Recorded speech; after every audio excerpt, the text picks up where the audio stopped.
There are two ways to respond to pressure: collapse under it or rise up and challenge it. The Yankees chose the latter. Yankees lead, and the game is busted wide open.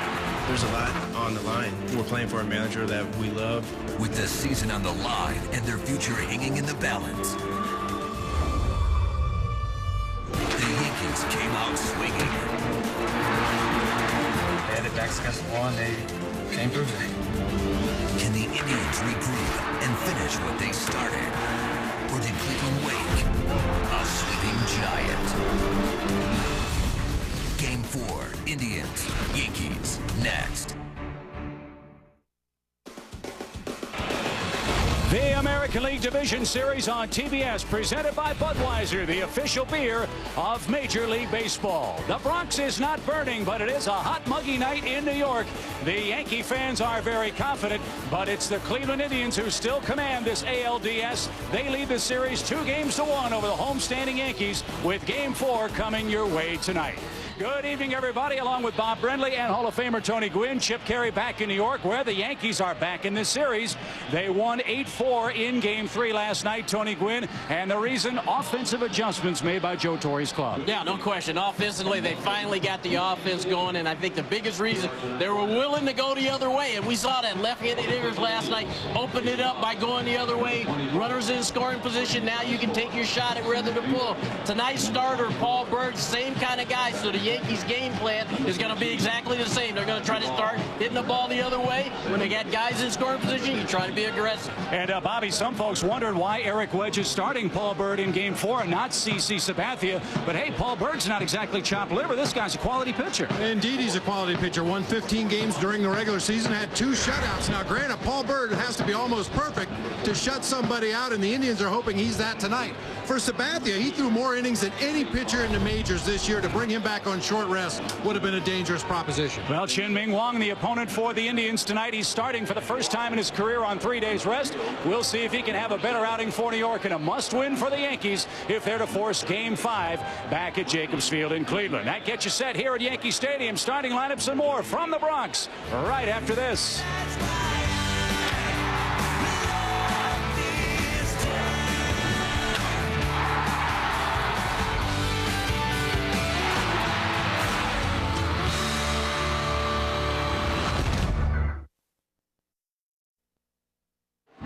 The MLB Division Series on TBS is brought to you by refreshingly smooth Bud Light. Always worth it.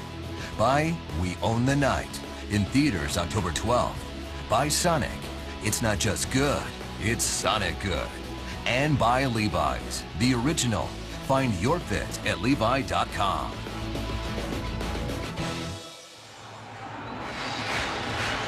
Another gorgeous night in New York City. A warm, muggy night, 83 degrees here on October the 8th. Very little chance of rain tonight. Yankees have to win to force Game 5 back in Cleveland. And here's a look at Eric Wedge's Cleveland lineup. The Tribe has swung the bats very, very well in this series. And they'll start with Grady Sizemore. Asdrubal Cabrera bats and plays second. Travis Hafner, the DH. One defensive adjustment. Victor Martinez into play first base for the Tribe tonight. Johnny Peralta, the shortstop. Kenny Lofton's in left. Franklin Gutierrez in right field. And Casey Blake at third base, followed by Kelly Shopik, who starts his first postseason game. He is the regular catcher for Paul Berg of the Cleveland Indians. Guys, Chien-Ming Wang did not have a very good start in Game 1. Only 5 ground ball outs. That is not his game. But when he's been on his game, it has been here at Yankee Stadium. That's why Joe Torre gives him the ball on short rest here in Game 4 tonight. Now, Wang was 10-4 here at Yankee Stadium, 2.75 ERA for the season. In his last 11 starts here at Yankee Stadium, an 8-1 record. Conventional wisdom is a sinker ball pitcher is usually more effective on shorter rest. He doesn't try to overpower the pitch. He gets more movement. We'll see if that's the case with Wang tonight. Yeah, and you know, in the start, Game 1 start, he hit the nail on the head. 5 ground balls. When he's got that sinker ball working, the infielders are getting plenty of work. He got balls up in Cleveland. Cleveland did an outstanding job of making him get the ball up, and they really put the ball in play. And so you know, tonight I think we're going to find out pretty early whether or not he's got the good sinker going or not. Well, he gave up 3 runs on 3 hits in that first inning back at the Jake, and here's the Yankee defense behind him with those ground balls. An adjustment for New York on the infield. First Damon, Cabrera, and Abreu from left to right in the outfield. Notice at first base, Doug Mankiewicz with that Gold Glove and only a couple of errors is the Yankee first baseman. And of course, Jorge Posada behind the plate will try to neutralize the Cleveland running attack tonight. A look at our umpiring crew as assigned by Major League Baseball tonight. Fieldon Culbreth will call the balls and strikes. Jerry Davis, Jim Wolf, Bruce Fremming along the infield. Outfield umpires Laz Diaz in left, and Ronnie Culpa will be the umpire in right field. A live Spanish language feed is now available via the SAP button on your remote as we welcome you back to the Bronx for Game 4. It's win or go home for the Yankees. The Indians still in command of the series as we get it started tonight at Yankee Stadium.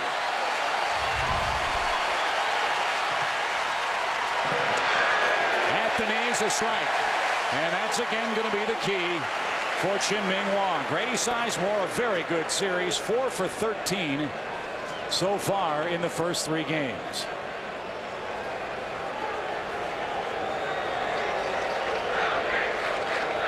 Wang back to work, misses with a live fastball. Look at that velocity, 95 miles an hour for Chien-Ming Wang. Not always a good thing for a sinker ball pitcher, as we mentioned earlier. When a sinker baller tries to overthrow that pitch and look for a little extra velocity, that's when it tends to straighten out.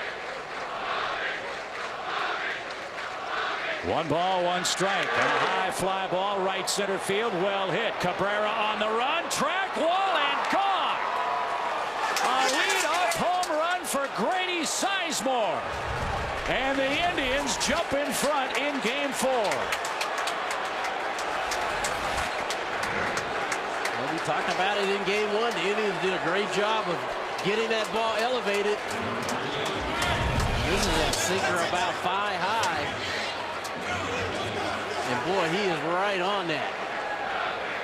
It's a 5th leadoff home run this season for Grady Sizemore. That ball was toasted too. That wasn't a cheapie. That ball was well back into the bleachers in right center field. So the leadoff homers in this series are even, but the Tribe in front with nobody out, and as Dribble Cabrera in the batter's box with the Indians up 1-0. If they win, they will face the Red Sox on Friday at Fenway Park.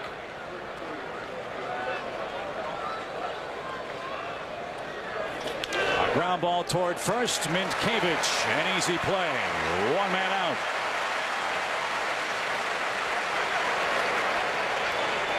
So the Yankees find themselves in another 1-run hole, much like they did, guys, last night. They were down 3-0 and came back to win that ball game. And yes, the same ground rules that applied to Joe Torre last night are applicable tonight.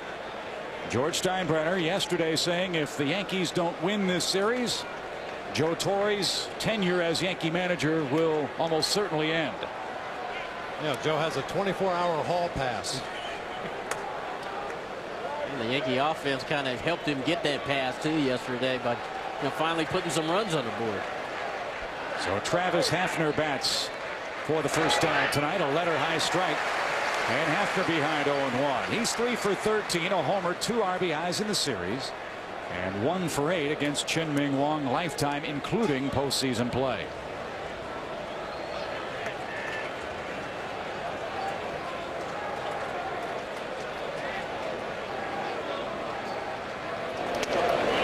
If you go back to Game 1, Wang gave up 2 home runs in 4 2/3 innings. In 5 innings this postseason, he's given up now 3 home runs after allowing just 9 in nearly 200 innings. Well, that pitch to Sizemore got out in the middle of the plate, and it was elevated. And the last pitch he just threw, Hafner had a little bit of run on it. You saw Posada give that side fastball in, and he wanted the ball up, and he certainly got it there. Well, that's what you have to do if you're a right-handed sinker ball pitcher pitching to a left-handed heavy lineup. You've got to make sure those lefties aren't leaning out over the plate taking that sinker away, and Hafner will remember that one. I think Hafner thought that ball hit him on the elbow on his pad. He wasn't going to argue, or he wasn't going to argue with the umpire, but he thought it hit him in the elbow. 2 balls, 2 strikes. Again, I'm amazed at the velocity from Wong. 95, 96 miles an hour. You've mentioned a couple of times, Bobby, when sinker ballers are at their best, they don't have to throw that hard. They rely more on movement and location than velocity.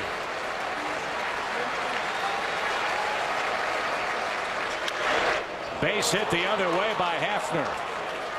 Nice piece of hitting by the Indians' designated hitter. Took that ball the other way with the Yankees shifted toward right. And here comes Cleveland in the top of the first again. We were talking about velocity, and Wong is throwing hard, 95, 96 miles per hour, but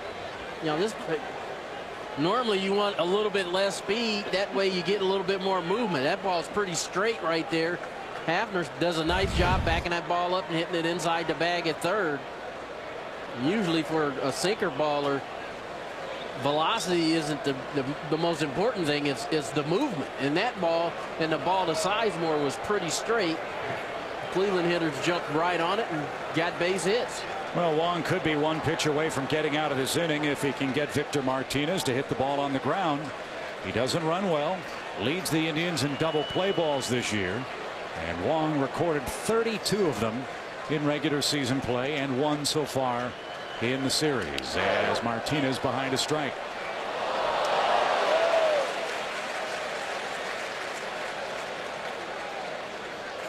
Another great year for Martinez. 4 for 12 in the series. He too a homer and a couple of runs batted in. And that home run came in the 5th inning, a 2-run shot off Chien-Ming Wang.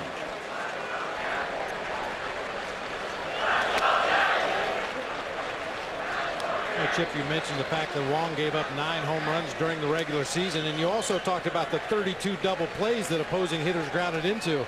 Of the 9 home runs he gave up, 7 of them were solo shots. So if you're going to give them up, and every pitcher is, that's the best way to do it. But you can't afford a 2-run shot here if you're the Yankees. A ball and a strike.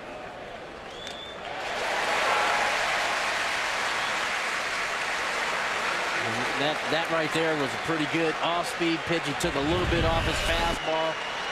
You see the movement going away from Victor Martinez. And I thought we'd learn pretty early in the game what kind of stuff Wong was going to have. And, maybe he just came out trying to do too much early. And now he's starting to get a little bit of movement with that sinker. Throwing 1 change up here, 1 he's taking a little bit off. Short lead by Hafner. 1-2 to Victor Martinez. Little dribbler right side. Wong has but 1 play. Gets the ground ball out. Runner to second. 2 outs for Johnny Peralta. Number 2, Johnny Peralta. Shortstop, number 2.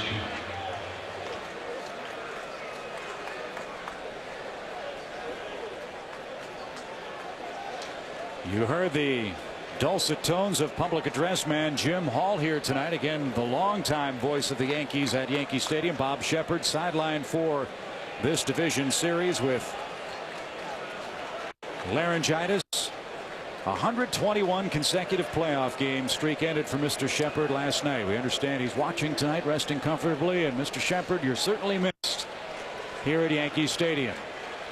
Peralta with a runner at second and 2 outs. And guys, this has been where the Indians have done most of their offensive damage. They have been great. Yeah, absolutely. This is 2 out and runs, 2 out knocks in this situation. Cleveland has just been outstanding. And again, here we are in the first inning, man in score position, 2 outs.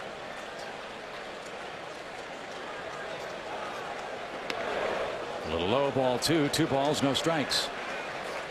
And the Indians have created some opportunities for themselves with the sacrifice bunts that we saw in Cleveland, moving guys into scoring position. I mean, I think Eric Wedge is one of those managers that's willing to play it either way. If you have to play small ball and manufacture runs, he's got guys in the lineup that are capable of doing that. And if you need to slug, he's got guys that can do that as well. off the ankle bone. 2 balls and a strike. Playoff games, quite obviously, little things add up to big things. And whether it's American League style baseball or National League style baseball, at the end of the day, it's still baseball. Yep. And both clubs, I agree, after game 1 really have added the bunt to their arsenal, and it's really been helpful for both clubs' offenses. Not a bunt situation here, obviously, with 2 outs and a 2-on count to the Indian shortstop.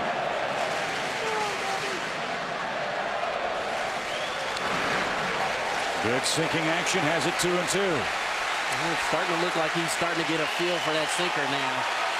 A little less velocity, a little more movement.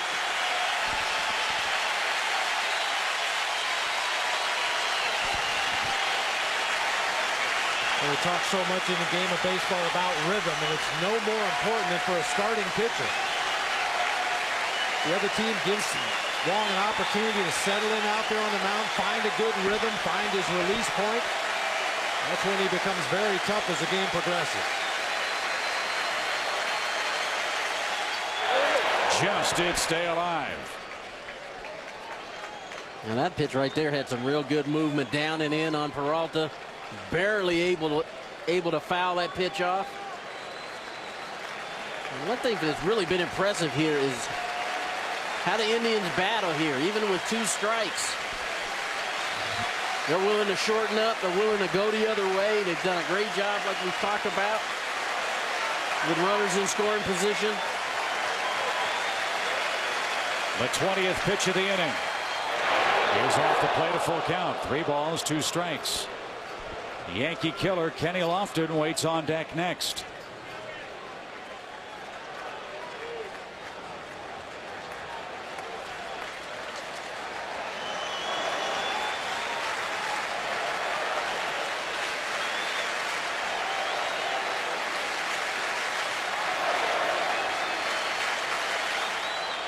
Little flare, shallow right center, and the Indians do it again with 2 outs.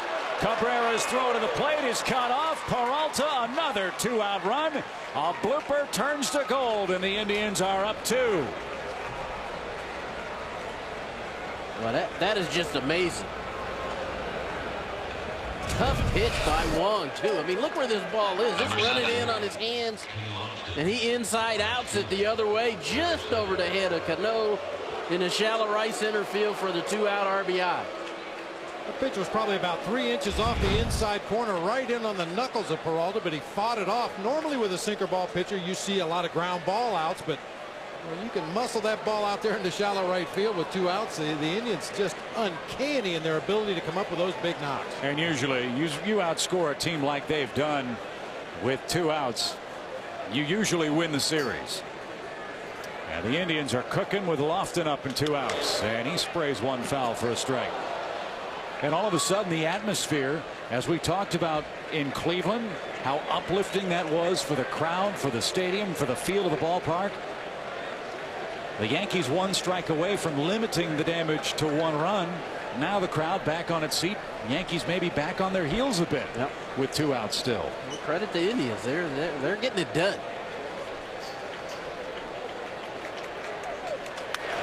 Oh, 2 to Kenny Lofton. That pitch was up. You see Kenny Lofton trying to slap that ball into left field.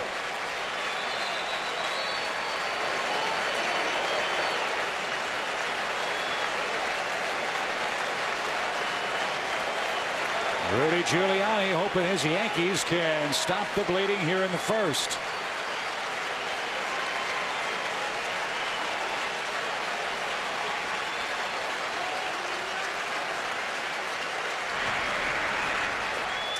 Back up the middle, and Wong spears it. Inning over.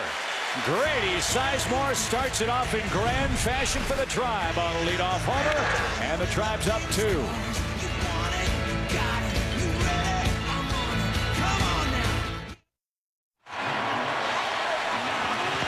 Indians Yanks trying to end the series in New York tonight, and they couldn't have scripted a better start. They're up 2, but here come the Yankees, whose offense came to life last night. Damon, Jeter, Abreu, the top 3. Alex Rodriguez, Posada, Hideki Matsui, a big night last night. Robinson Cano, Melky Cabrera, and Doug Minkiewicz, the lower third. Paul Byrd is on the mound, an old-fashioned windup and old-fashioned results, fellas. These days, he's a complete game pitcher, and he won 15 for Eric Wedge this year. Now, watching Paul Byrd pitch, you should be probably watching in black and white. He really is a throwback with that windup. And he greets Johnny Damon with an 84-mile-an-hour strike. He'll cut his fastball in on the lefties. He'll sink it away. He'll throw change-ups. He'll throw a big over-the-top curveball. And as I mentioned in the open, he'll invent stuff out there on the mound if necessary. And Eric Wedge again talking to us before the game. He heard all the questioning about whether you start CC Sabathia or Paul Byrd. He said we need 4 pitchers in this series. That was the plan. We stick to the plan, especially with a series lead. And why not? Byrd has gotten it done for him all year. And the other thing, guys, he doesn't hurt himself.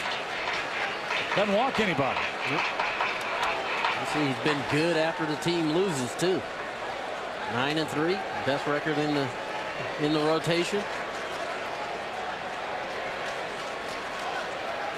Eric, it's game 4. Come on, man. 1-2 pitch. Ground ball short. Peralta charges from the cut of the grass, and Damon's retired. 4 out, number 1. A look at the Indians defensively. They have played very well out there in this series. Kenny Lofton's given them a big lift in left. Grady Sizemore as good as they come in center. Franklin Gutierrez perhaps their best athlete in the outfield. Blake Peralta, Cabrera, and Victor Martinez not catching but playing first base. And Kelly Shopik, his first postseason start here tonight.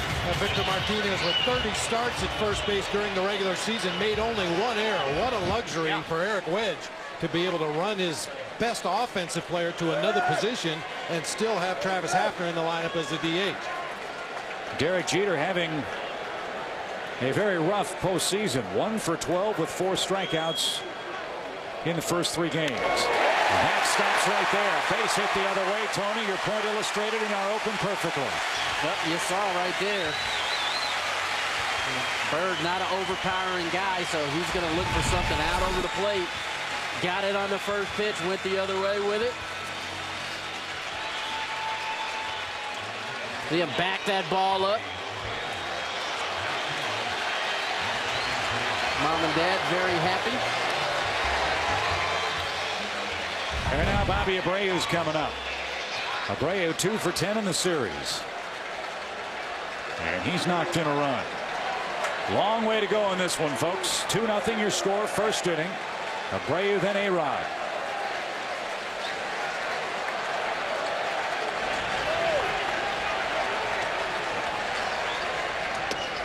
And Kovleth calls the high strike. So we mentioned Victor Martinez moving down to first base. That's to accommodate Paul Byrd and Kelly Shopik, who have worked together all season long. Shopik has caught all 31 of Paul Byrd's starts this year. Strong catch and throw guy, threw out 36% of attempted base stealers during the regular season. And that wasn't planned by Cleveland this spring. It's just a relationship that evolved over the course of the year. 1 ball, 1 strike. Well, that's not unusual. You see it happen, especially Greg Maddux jumps to mind immediately. The regular catcher needs a day off, somewhere through the rotation, and seems to make a lot of sense to hook up that backup catcher with one of the starting pitchers, and in this case, Paul Byrd, Kelly Shopik, a very good relationship.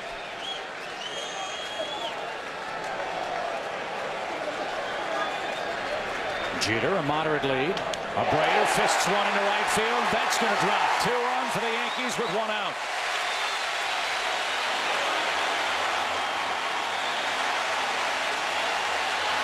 Kind of a tough pitch for Abreu there. Kind of got in on him a little bit. He was able to fight this ball off. See that ball bearing inside on him. He's able to fight it off to the pull side. Worked his hands in nicely, but he got jammed. And so now the attention turns to A-Rod. Alex Rodriguez, a 2-hit game last night.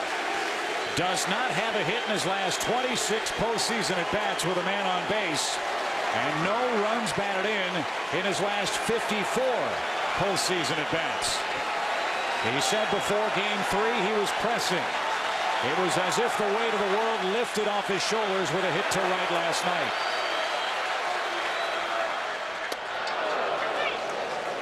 And Tony, I know you spent a lot of the afternoon watching the Yankees take batting practice. A-Rod was out here for some early BP. What'd you see from him? Well, like all the other Yankees, their first 2-3 rounds, they just worried about hitting the ball the other way. Because you're facing a guy like Paul Byrd who isn't going to overpower you. And what I mean by that, he doesn't have a fastball, you know, in the 90s for the most part. So you can afford to be willing to hit the ball the other way. And there he got a cookie in the middle of the plate. In early batting practice today, Alex Rodriguez hit almost every ball from the right side of center field to the right field line. And he took about 30, 40 swings just trying to hit the ball the other way. Because if Byrd throws him an off-speed pitch, he feels like he can still wait back on him and pull it. If he wants to try to sneak something inside on him, he still feels like he can pull it. So, you know, for the Yankees batting practice, everybody today was starting out working the ball the other way. August 11th, A-Rod hit a homer against Byrd in an 11-2 Yankee win. But he chased a high fastball and goes down swinging for the second out. Big pitch by Byrd.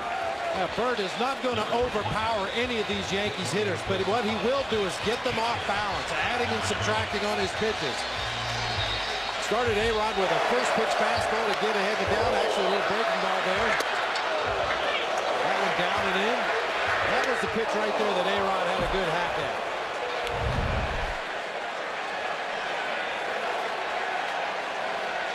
Yeah, the other thing Paul Byrd will do is, as you saw in that last pitch, he'll elevate. He'll go up the ladder a little bit.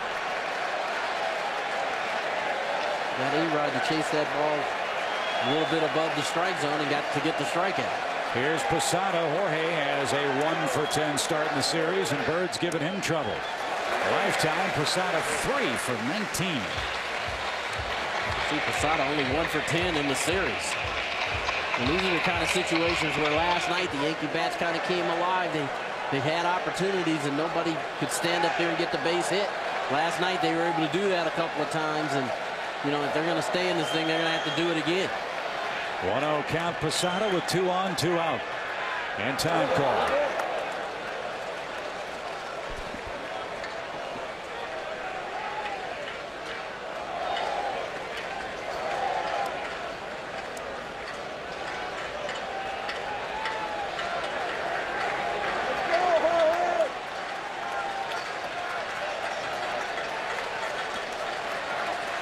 Jeter and Abreu with 1-out singles. Alex Rodriguez struck out swinging for the second out. And ball 2. A red-hot Hideki Matsui waits on deck. The Yankees would love to bring him up in this first inning. Well, we talked a lot about the radar gun in the first inning for Wong. It does absolutely nothing for Paul Byrd. You might as well turn it off. I don't think it registers that low. 2 balls, no strikes. Big leads. And out of play. We've already seen him throw his fastball anywhere from 82 to 87. Here in the first inning, he'll change speeds on his breaking ball. He'll change speeds on his changeup. Anything to disrupt that hitter's timing. But that's the essence of pitching. Yeah. And he does a really good job, I think. And you know, it isn't the overpowering stuff that a lot of guys have, but you know, you watch him change the planes, change the angles, give the hitter something different to think about every pitch. 2 balls and a strike. And there it is. 2-2. Fastball situation, 2-1. Posada looking for a heater, gets a changeup, is out in front.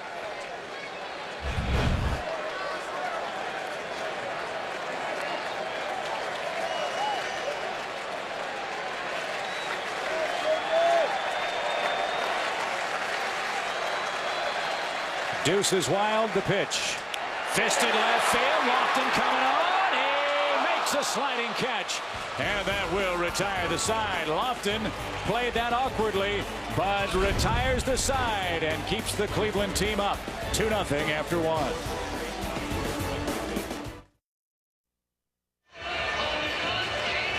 Standard procedure for any pitching coach after an inning to go talk to the starting pitcher, talk about what happened in the previous inning. And Ron Guidry, just judging by his actions here, his hand motions, talking to Wong about maybe changing his arm angle to get the ball down, get that movement that he needs to keep that sinker down and get the ground balls that he's looking for. And he'll start with Franklin Gutierrez for the Indians in the second inning. He's 1 for 5, shows bunt, takes a strike. That pitch 82 miles an hour. Perhaps a lesson learned. We'll see where the velocity is in this frame. He was in the mid to upper 90s, was Chien-Ming Wang in the first inning. Again, huge start for him and the Yankees tonight. You can understand if he was a little bit pumped up.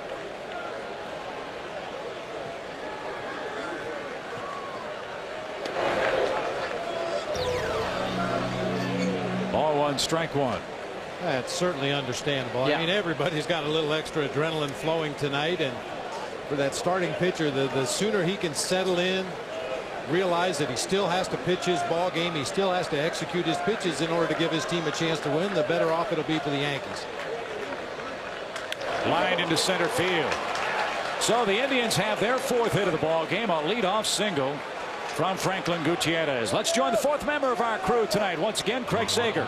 Well, thanks, Chip. We saw what was going on in the Yankee dugout. Meanwhile, Derek Shelton, the hitting coach for the Indians, when his team is in the field, he goes back into the video room and meets with Bill McCracken, who's the video coordinator. A lot of teams use videotape, but the Indians in game, a lot of machines, a lot of computers. They look at every at-bat, so when the team comes in to take their at-bats, they can look at the previous at-bat by the computer, find out where the pitch was, the location, and what the result was. A lot of work going on behind the scenes as well. Craig, thank you very much. So far, that work's certainly paying off for the Indians offensively in this series. They're hitting a collective .302 coming into Game 4 tonight. 5 homers, 17 RBIs. They've outscored them 18-12, out-hit New York 32-19. I knew that videotape stuff was going to, I knew teams were going to start to buy into it. You were one of the first, Tony, to trust the videotape. What kind of things did you look for? Well, it just gives you an idea of how guys are attacking you. And I think, for the Indians, I think all series long they've seen that, Yankees have tried to run that sinker down and in, and having an opportunity to run back and take a look at it at bat and see how a pitcher tries to attack you gives you some insight into, what might happen the next time you come up there. So totally understand it. Some guys don't want to think about it. Some guys are more than willing to go up there and take a look, and so the hitting coach's job and the video coach's job is, just kind of get a feel for who wants that kind of information and who doesn't. One thing I found interesting looking at a lot of the videotape is pitchers make mistakes. A guy may come back to the bench and say, man, he threw that sinker right in on my hands. But then when you go look at the videotape and the catcher was set up on the outside corner.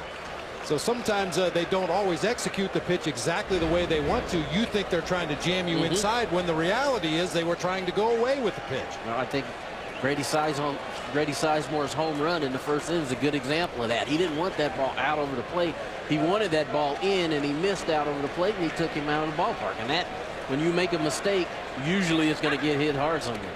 You see the lead by Franklin Gutierrez over at first base. That leadoff line technology is brought to you by Travelers Insurance. Got to keep an eye on Gutierrez. He stole 8 bases this year for Cleveland.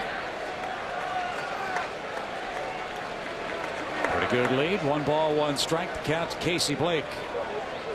Ground ball through the hole. It's short. Another Cleveland hit. 2 are on, and nobody is out. Boy, the Tribe are relentless at the plate. Very methodical, just going about their business.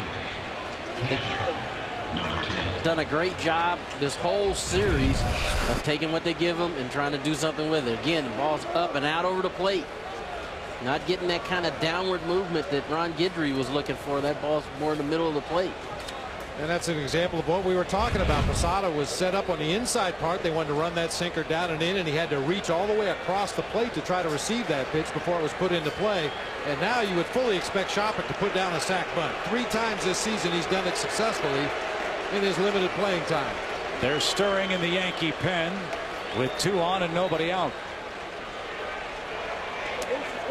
Sinker low, snap throw back to second, but easily back is Gutierrez. 2-0, Cleveland in front.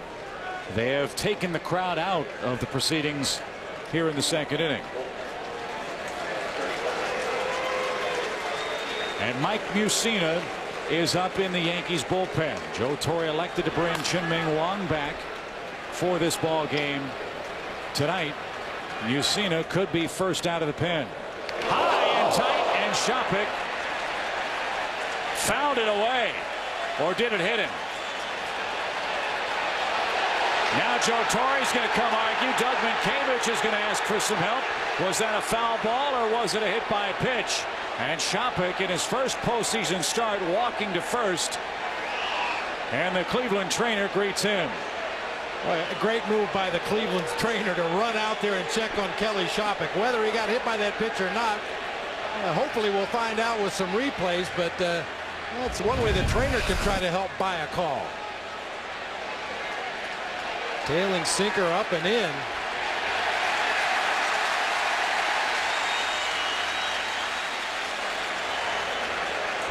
I have to tell you, with the naked eye watching the play initially, I thought he fouled it off. I did too. I certainly heard the ball make contact with the bat. Now whether a finger was involved or not remains to be seen. They are checking the right hand of Shopik, and now the umpires will get together and see if everyone saw the same thing.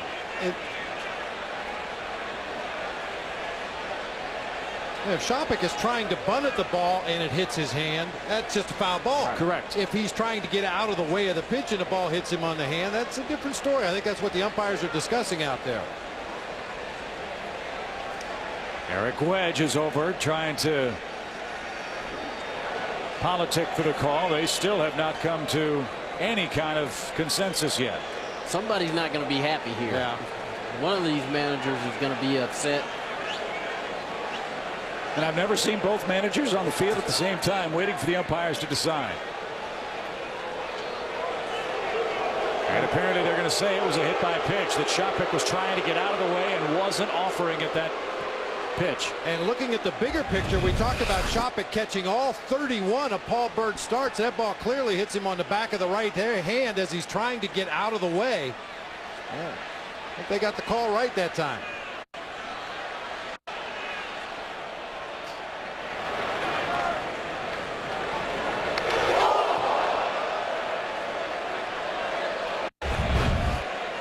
As I started to say, we talked about Shopik catching all 31 of Paul Bird's starts this year. He took a pretty good shot to the right hand right there. It looks like he's going to be able to stay in the ball game, but you wonder what effect that would have on the Indians right-hander if they lose their catcher.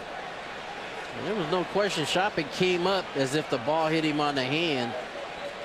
It looks to me like that's got a little bit of barrel too, so maybe it hit his hand first and then hit the barrel.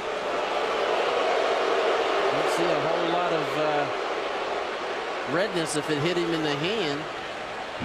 So the bigger picture, the bad news for the Yankees is they have the bases loaded and nobody out. Good news is this gives Mike Mussina a whole lot more time to warm up, and he may not be long for game 4 of this series. Bases full of Indians with nobody out. Chien-Ming Wang, 14 hits in 5 2/3 postseason innings so far. And Grady Sizemore took him out leading off this game.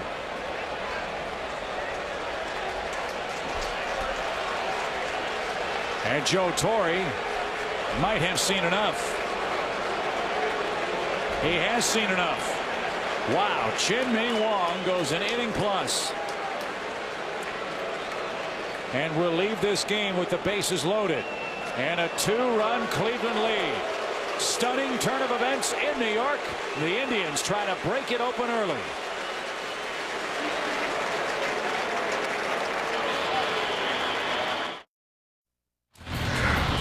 Here's a recap of your ALDS so far. The Indians explode in game 1 at home. They hit 4 home runs off Chien-Ming Wang et al. In game 2, Fausto Carmona absolutely obliterated the Yankees with that power sinker. The Bugs played a role too. Last night, Roger Clemens may have pitched for the last time in a big league game. Johnny Damon, a big home run. Erasing an early Cleveland lead, they win 8-4 to make it a 2-1 series. But now, fellas, New York in all kinds of trouble. 2-0 your score, bases loaded, nobody out, and Mike Mussina warming up in inning number 2. As again, we join Craig Sager. Well, Chip, you said that may be the last time we see Roger Clemens on a major league mound. It's definitely the last time we'll see him in this series or the next one. The Yankees made an injury substitution before the game, dropping the Rocket from their roster, replacing with left-hand pitcher Ron Valone. The Rocket was very angry, not so much with the decision or the fact that he could not, or maybe no longer can, get the job done. And so with that in mind, Craig, as you reported in the pregame, Roger Clemens off the roster, will not be eligible in the ALCS should the Yankees make it. New York added Ron Valone to their bullpen. They didn't have a lefty in the bullpen for the first 3 games of this series. And I'll ask both of you guys, do you think that's it for Roger Clemens after what we saw last night? Well, I think it's going to take an incredible amount of hard work for Roger Clemens to get himself in good enough shape to be able to pitch in the World Series should the Yankees get that far. I think best case scenario for the Rocket, possibly next spring, maybe never again. And if it is never again, what a great career he's had. Unbelievable. So Mike Mussina with 11 wins comes in relief. Now he has some experience in relief, albeit 1 appearance in relief. That was in regular season play on September 3rd. First time ever Mussina has pitched in relief. He's got Grady Sizemore in the box. Sizemore hit a homer to lead off the game. And if ever, guys, Mussina needed a ground ball out, this would be the situation. He's being asked a lot here. Bases loaded, nobody out. Boy, he'd love to get a double play ball right here, but the Indians have been unbelievable here with guys in scoring position, and they're back at the top of their lineup again. No balls and a strike. That ball dropped off the table. 1 ball, 1 strike. A knuckle curve is the big pitch for Mussina. Mussina still gets it up there in the low 90s. Knuckle curve is the trick pitch, but he's got a really good changeup. Will throw a slider every now and then. Mussina also has pitched in relief in the postseason. That came in 2003 against the Red Sox. Went 3 innings, gave up no runs. Brown thought that one good enough. 2 balls and a strike. The Indians showing a lot of patience at the plate. Still working the count, trying to get a good pitch to hit. Mussina's trying to get Sizemore out in front here, trying to change speeds on him. You know, maybe get a ground ball where they got a chance of turning 2.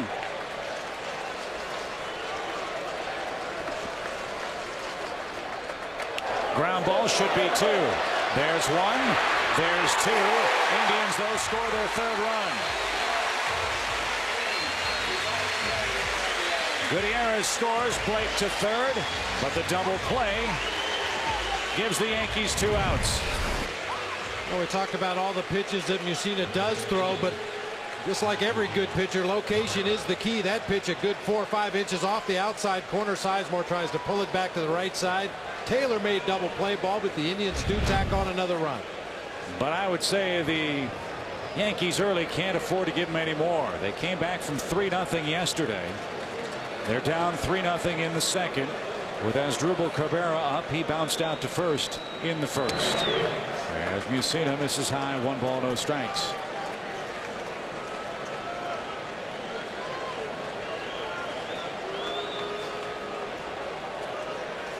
This inning started out for him, for Mussina to be able to get a double play ball right there is huge.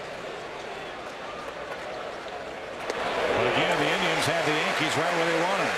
Runner in scoring position, 2 outs. Mussina doing it a little bit different way. That's that knuckle curve. Big downward break on it. Doesn't throw it real hard, but it's got a real snap to it.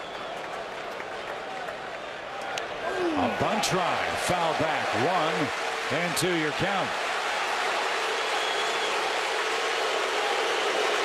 And now the Moose calls.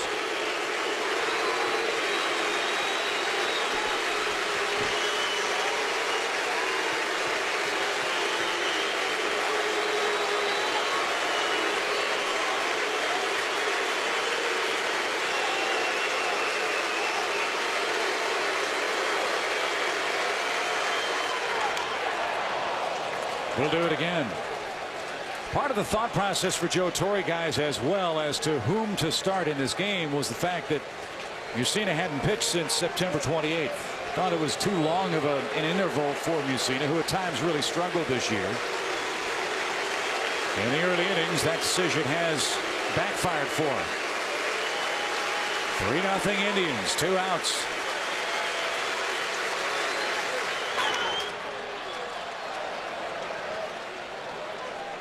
Again, another one of those at-bats by the Indian hitters, battling. Mussina had a tough August. And in September has bounced back and won 3 games. And right now they need him to eat up some innings, limit the damage to 1 run, and hopefully eat up some innings, give the offense a chance to get back into this ball game. 1-2. Just missed the corner.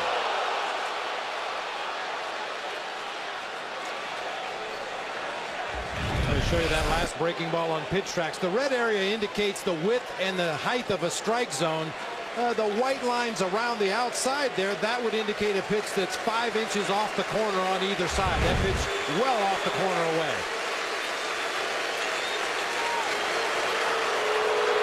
Little fly ball, center field, another 2-out hit.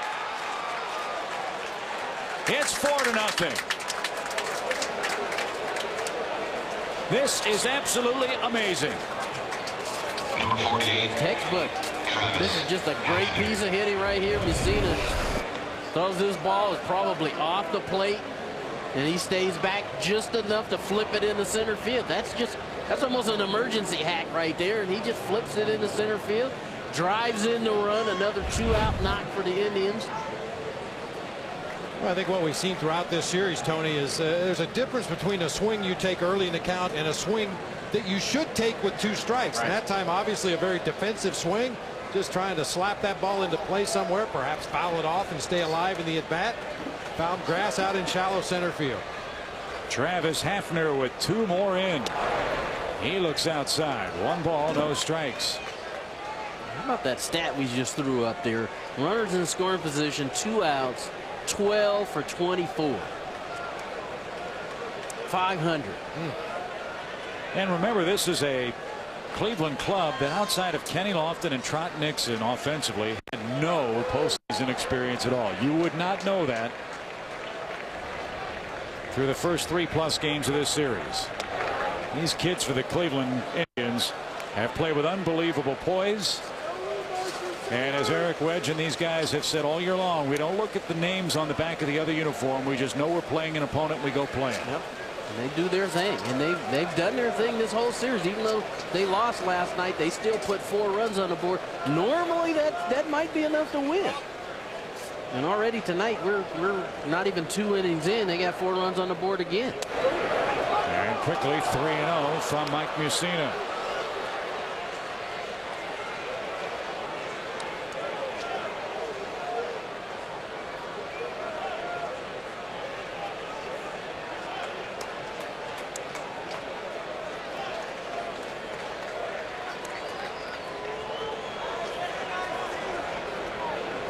Yankee Stadium as quiet as you'll ever hear it in October.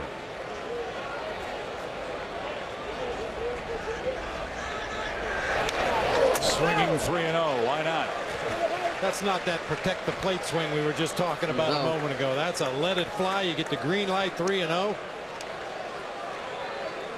Eric Wedge having confidence in the hitter that he's going to swing the ball in the zone. 3-0, still pretty good pitch, but you see Hafner, he's letting it go here. He's not trying to be defensive at all. If he's going to hit that ball, he's going to take a shot at trying to hit it out of the ballpark. Another dangerous pitch, and it's outside, ball 4. So Mussina got the ground ball double play, then gave up a bloop single to Cabrera to score the 4th run in tonight's game. And now he walks Travis Hafner and faces Victor Martinez with 2 outs and now 2 men on.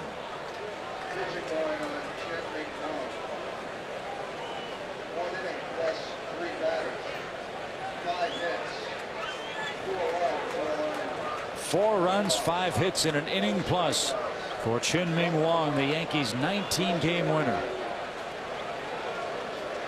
The Indians wore him out in this series.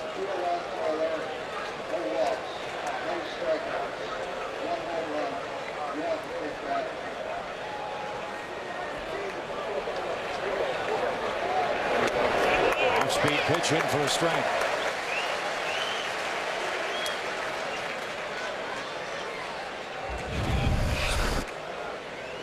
Big knuckle curve, drops it right over the heart of the plate there.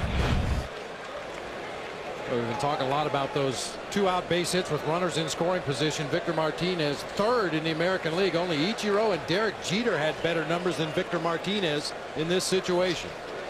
And he's trying to put the hammer down here in inning number 2. There's a strike 0-2, but again, Tony, 2 strikes. Yankees haven't been able to finish off many, if any, of these Cleveland hitters tonight. Cleveland's had 3 2-strike hits tonight. 2 of them have driven in runs, and they have been uncanny this whole series. They're hitting with guys in scoring position in 2 outs. 2 2-out runs so far, and Victor Martinez an 0-2 count. Another long defensive inning for the Yankees. Look at Cano. He's in a catcher's squat out at second base, just trying to stay loose.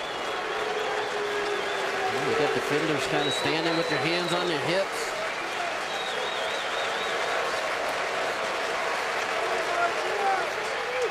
Line foul. Derek Jeter flashed behind. Asdrubal Cabrera at second.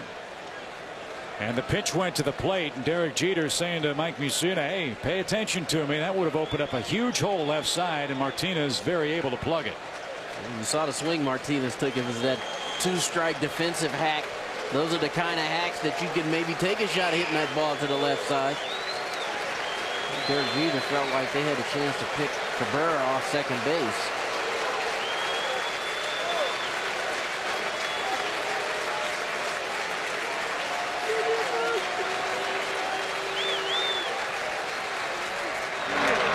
One ball, 2 strikes.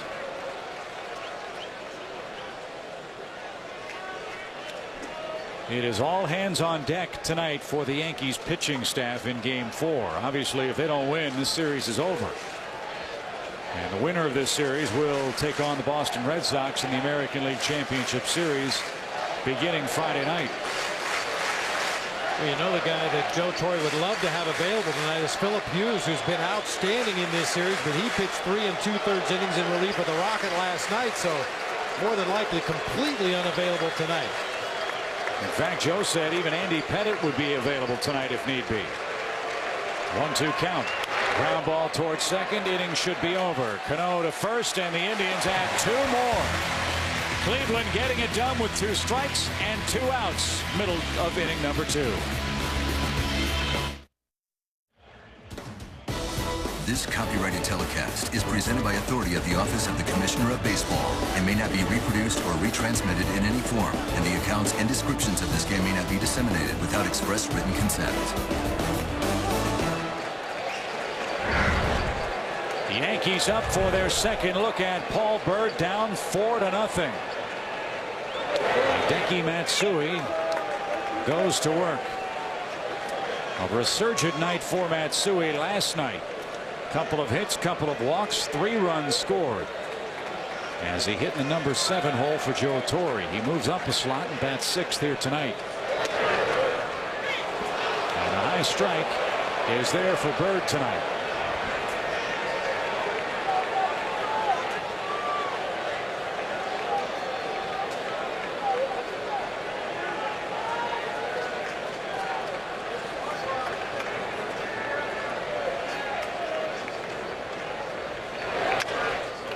Line foul to left, and Matsui keeps this second inning at bat alive. Tony, you mentioned in break, this is where things might get a little tough. Matsui saying that he hit Shopik's glove on that swing right there, and he's saying his bat hit Shopik's glove. And catcher's interference is what Matsui's calling for. Watch the glove of Kelly Shopik as he reaches up for that breaking ball. Let a look at it from a side angle here. Oh, I think he did. I think he got a little bit of glove there. You're Joe Torre. You're not happy about these two calls that have gone against you. Shopik just happens to be right in the thick of both of these. And Joe Torre's argument is that Matsui hit that ball so far foul to the third base side, there must have been something impeding his swing. Matsui pointed to his bat hitting his glove right away. And as a hitter, there's no question in your mind. Yeah, you know right away that you've made contact with the catcher's glove. Well, sometimes for the umpire, he's not going to see it, but sometimes most of the time he's going to hear it. And this time, Colbreth, the umpire, did not hear it. And really, there's nowhere he could go for help on that. Bird went to a double windup, and Matsui stepped out on it. A little tick before the ball hit the bat. And now Bird comes in and talks to Colbreth. He said, look, I went into my double windup, and Matsui stepped out on me, and Bird stopped his motion. So some early inning gamesmanship already in New York, and the Yankees need all the help they can get to try to rattle Paul Bird. Normally a home plate umpire will not grant timeout once that pitcher has started into his motion out there on the mound, but because of the double pump, Matsui immediately asked for time, and that time Colbreth gave it to him. And Bird does it again. And Matsui looks at the ball inside. 1 ball, 2 strikes. I tell you, for Paul Bird, he needs to be careful not to give the Yankees too much to get fired up about right now. Just pitch your ball game, change speeds, move it around like you have been. Hey, don't give them any added incentive over in that first base dugout.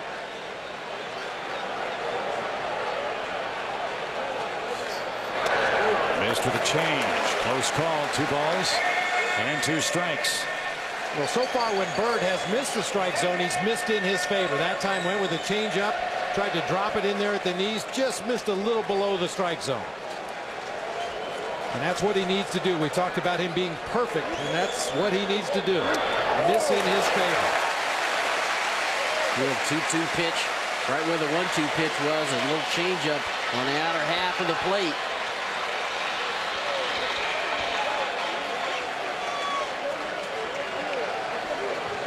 "53 times this year the Indians have had a 4-run lead. They've only lost twice, but one of them to New York.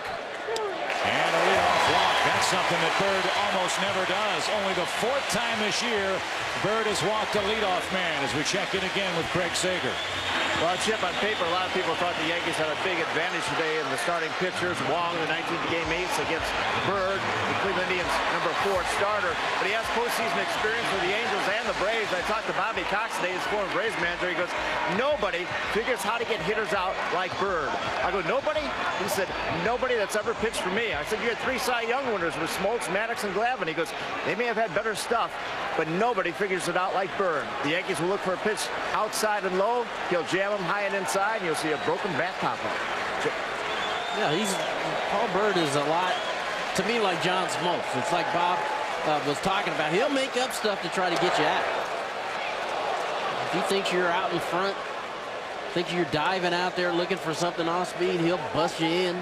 If he thinks you're looking for a fastball, he'll change speeds on you. I think that's that undefinable thing called feel. He's got a great feel for what a hitter's doing in the batter's box, what he needs to do to exploit their weaknesses. Robinson Cano, the hitter. Bird misses way high. Count evens, 1 ball, 1 strike. Bird doesn't walk hardly anybody. Just 28 men in 192 regular season innings. And that's the point Bob was making before. If he makes a mistake, you've got to cash that mistake in, because he usually does not help you by pitching out of the strike zone.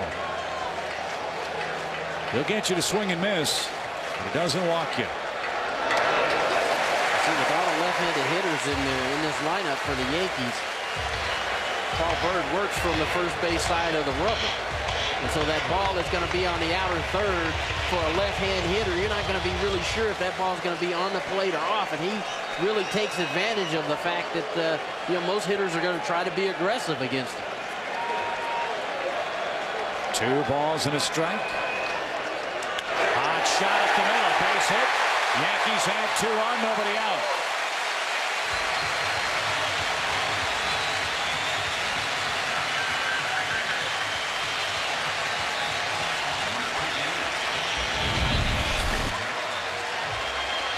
The ball's in the middle of the plate. He didn't try to pull it. Went right back up the middle with it.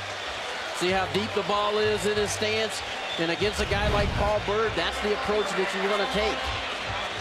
And that's been Cano's strength all year. Most of his base hits come from gap to gap. He tries to stay up the middle of the field. 2 on, nobody out for Melky Cabrera.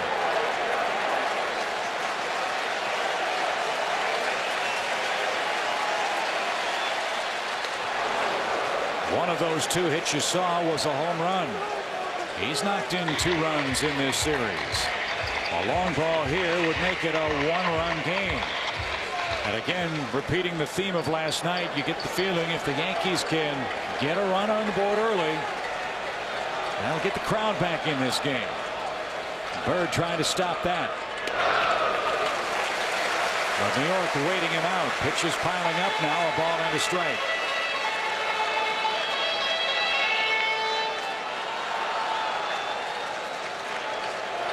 Outfield shades Cabrera a bit toward left. Sizemore shading toward left center. Gutierrez straight away and right. Fisted on the infield. That'll be easy. Infield fly. 1 out. So Cabrera pops out. That's a nice pitch by Paul Bird. Got in Cabrera's kitchen a little bit. Like a little cutter inside. See, Cabrera tried to pull that, and he was able to get it in on his hands. Watch how many times in this ball game you'll see Kelly Shopik move to one corner or the other, give the target up high or down low, and see how close Paul Bird is to hitting that target. That's going to be the key for him tonight. So Doug Minkiewicz now hits with 2 on, 1 out now. Minkiewicz hitless in the series, but very good luck against Bird. 6 hits in 19 lifetime at bats. Up high strike. There's a few Yankee hitters who have good numbers against Bird tonight. I think that kind of goes into their game plan of what they want to do. These guys have faced him, have seen him enough. Paul Bird, his game plan is keep him off balance, change speeds. He's been aggressive, throwing strike 1 pretty much tonight.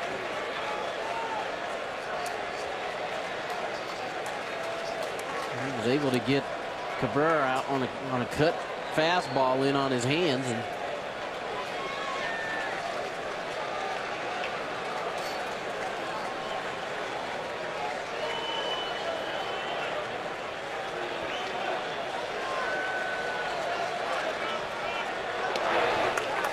Minkiewicz didn't chase. 1 ball, 1 strike. Gentle breeze blowing out toward the monuments.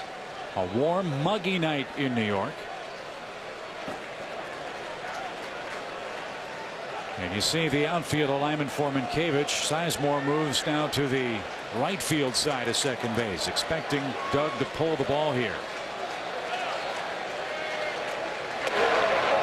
Called strike. 1 and 2. In and out, up and down. Fastball, off speed, different speeds with every pitch. You can see why Bird won 15 games in the American League.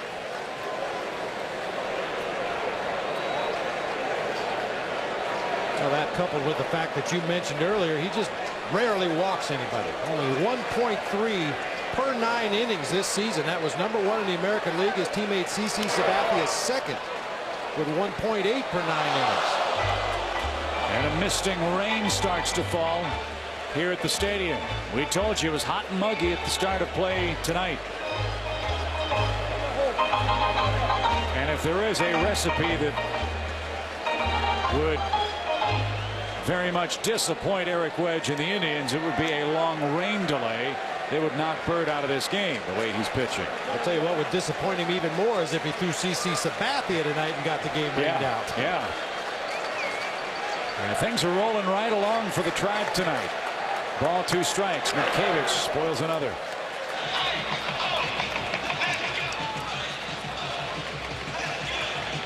I mean, even CC Sabathia, in talking about the controversy as to who is going to start Game 4 in New York, Sabathia said, whatever the skipper thinks is good with me. I know Paul Byrd can give us a good ball game.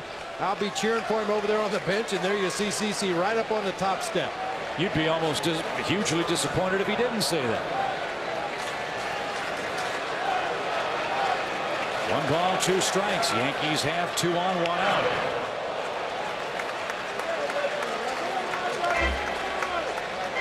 There, Paul Byrd thought Yankees was kind of diving out over the plate, and he threw him a cutter inside, and it was really one of those hacks where he had to swing at it, otherwise going to hit him because he was diving out. Turned that ball around and fouled it off.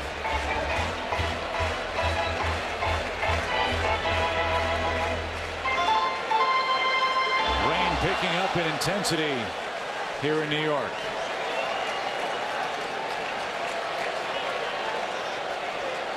Matsui and Cano lead from second and first. 2-2.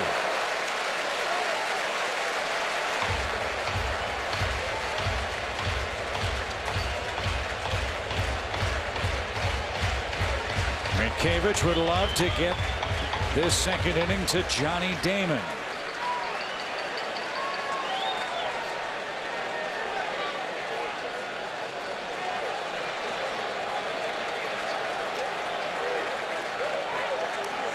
Byrd really slowing this game down.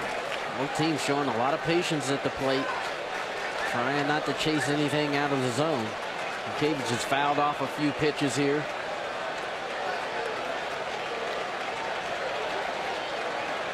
Mientkiewicz choking up on that bat too.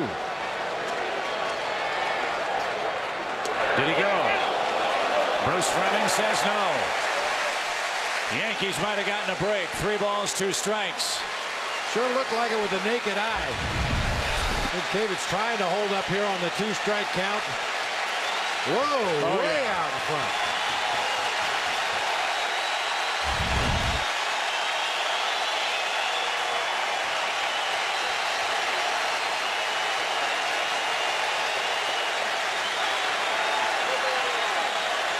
Three and 2 with 1 out. Runners go. Ball 4. They're loaded.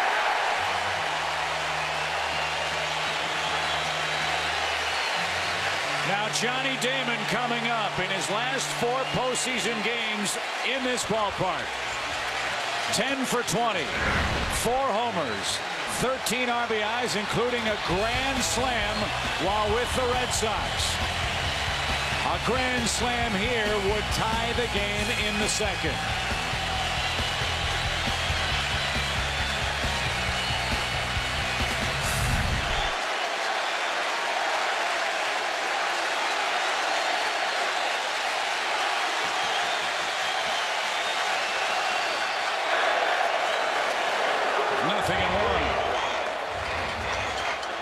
Damon 3 for 20 lifetime against Byrd.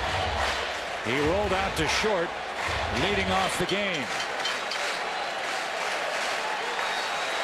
Big hole between third and short. Big gap in right center. Popped up, left side. Long run Lofton. Peralta out there, and they collide. And in foul ground, Damon is retired for out number 2.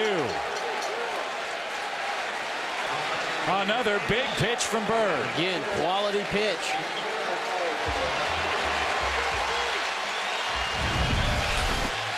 Well, you won't see too many pitches in the middle of that red pitch track zone. Everything's going to be around the edges if Paul Byrd is going to be effective tonight. So far, he's made some real good pitches around the corners of the strike zone. Quality pitch, change up on the outer half of the plate.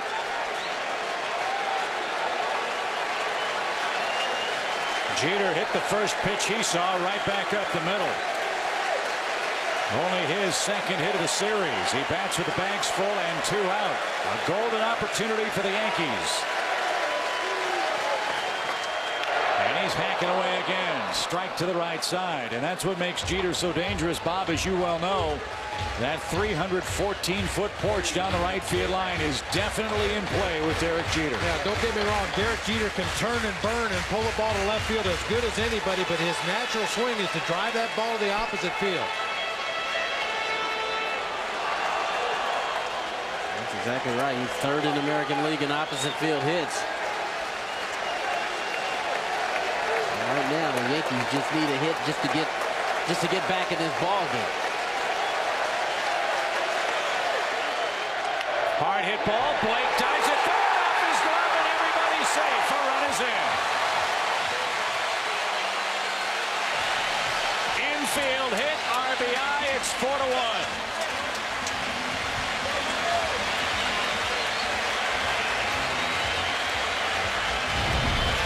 Mid-plate slider from Paul Bird, and Derek Jeter makes a bid for extra bases down that third baseline. Casey Blake, that ball hit off the heel of his glove. Fortunately for the Indians, ricocheted right to Johnny Peralta, able to keep the ball in the infield and limit the damage. So the Yankees looking for some kind of a spark. Get one on a ball that hits off the heel of the glove of Blake, diving down the line. Good job by Casey to keep that on the infield and limit the damage to 1. But now the bases are still loaded. And the left-hand hitting Bobby Abreu is up. He, too, already with a single in tonight's game. TBS is available in high definition. Call your local cable or satellite provider. Yankee Stadium in high def. 4-1 in the second inning.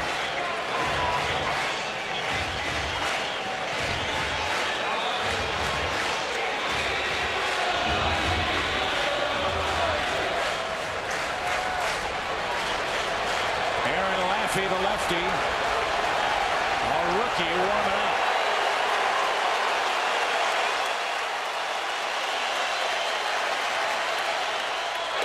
A strike to Abreu, who has 6 lifetime grand slams.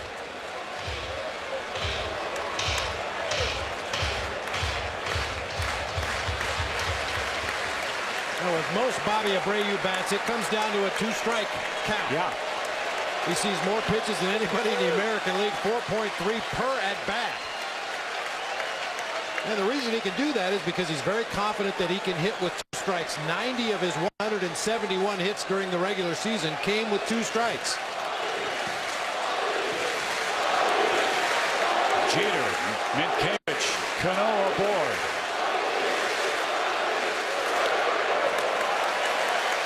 One ball, 1 strike. If Abreu reaches, A-Rod is next.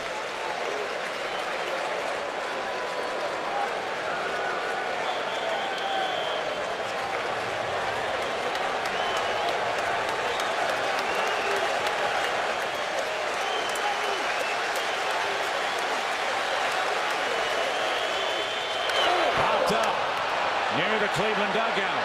Will it stay in play? It will not. Right in the center of that dugout roof.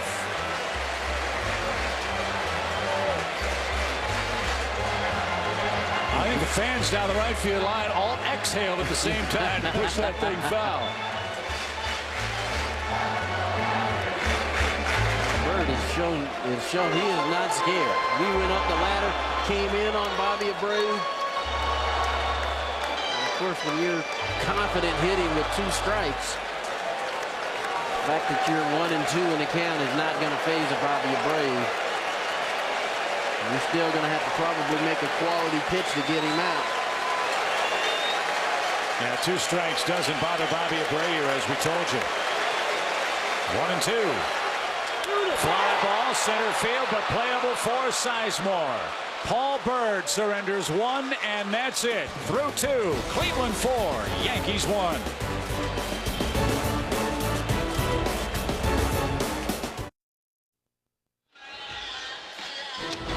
This American League Division Series on TBS, presented by Budweiser, the official beer of Major League Baseball. There's your score.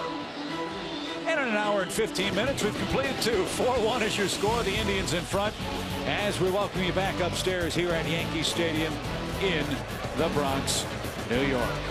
In the 3rd inning, Mike Mussina will go to work.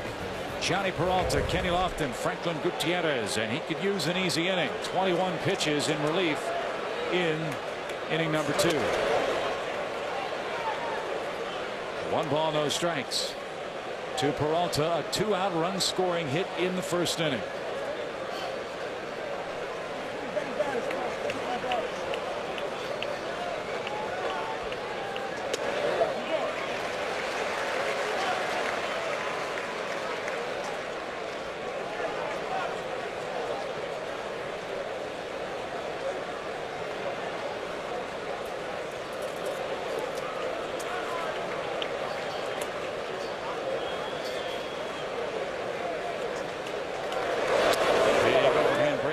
Makes it 2 balls and a strike.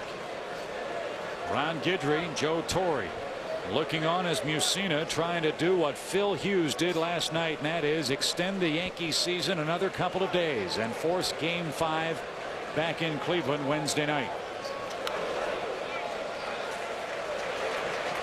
What a job, by the way, by Hughes last night. The youngest Yankee to earn a playoff win since Whitey Ford back in 1950. Hughes last night in relief of Roger Clemens, 3 2/3 innings of 2-hit baseball. He's outstanding. Good sign he's not going to be used tonight. Got his sneakers on. If there was any chance of him getting in this game in any way, shape, or form, he'd have his cleats on. Breaking ball missed inside. Posada held it for Field and Culbreth. Looks like Mussina drops down a little bit on that knuckle curve. Inside. Never did get to the inside corner. And now Peralta, as so many of his mates have done, works a deep count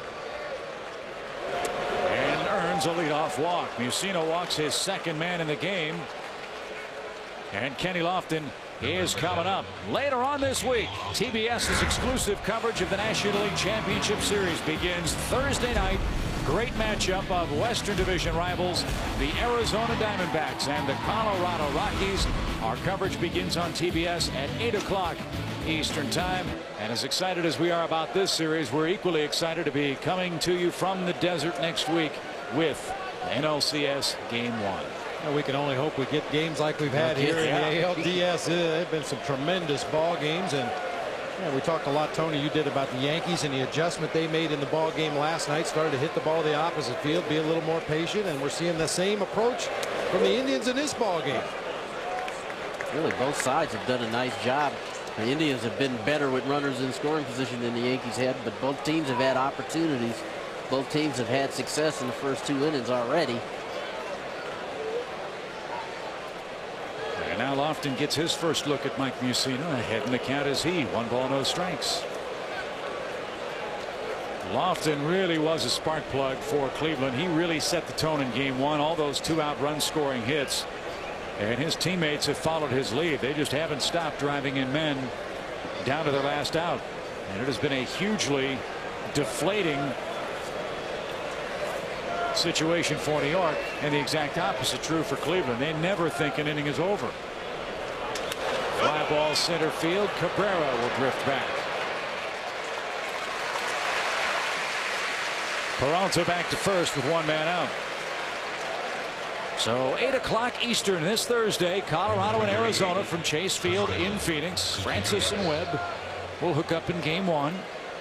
If this series goes to a Game 5 on Wednesday night, we'll be at Jacobs Field for a classic matchup. Andy Pettitte, CC Sabathia. And our coverage of that potential Game 5 also will start at the 8 o'clock hour Eastern Time. Gutierrez led off the 2nd with a hit and scored a run.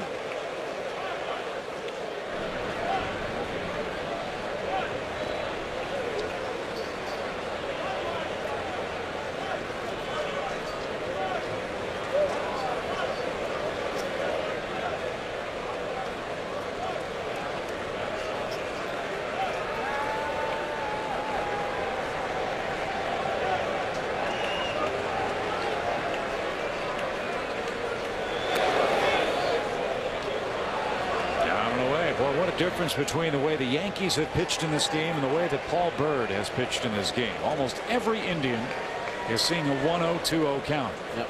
Paul Byrd has thrown strike one to 11 of the first 12 Yankee hitters tonight. For Cleveland tonight, they've done a really good job of being patient. You had Ching-Ming Wong out there early, throwing 95, 96 miles per hour. They knocked him out of the box. Now Mike Mussina comes in, and now he's changing speeds. Fastball, knuckle curve, change up, changing angle on that knuckle curve. And so Cleveland has done really a super job of still remaining to be patient, making that guy throw something in the strike zone.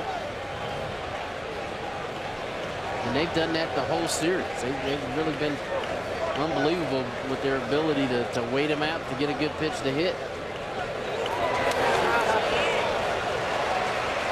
Tony, we talk all the time in baseball, it's about adjustments, being able to make adjustments as quickly as possible. And with Paul Byrd throwing 11 first pitch strikes to the first 12 hitters, you have to believe that the Yankees may start being more aggressive against him. Now, being the crafty veteran Paul Byrd is, I wouldn't be surprised to see him start going to some slow breaking balls on the first pitch, maybe some straight changeups, anticipating the adjustment of the Yankees. 1 ball, 2 strikes. Peralta aboard for the Tribe in the third. Very high and tight. Evens it up at 2-2. How far can Mussina go tonight? He's up to 33 pitches. He hasn't pitched in a while. He was skipped for this starting assignment tonight. Ching-Ming Wong went an inning and gave up all 4 Indians runs so far. The pace of this game has just gone to a crawl. Yeah. And that's because Cleveland's not going to just sit up there and swing at anything. There's a call, third strike, 2 outs. That's the first Indian hitter struck out in this game. Nice job by Mike Mussina locating the fastball. See the downward plane, that ball's coming down in the strike zone. Nips off the outside corner. And Casey Blake now hits with 2 outs. Again, I don't know if that's good news or not for the Yankees. Blake singled and scored. The Indians have him right where they want him. Yeah. Leonard high strike, 0-1. In the Yankees third, they'll have Rodriguez, Posada, Matsui up. 4-1 is the score. A long way to go with these 2 offenses in this ballpark.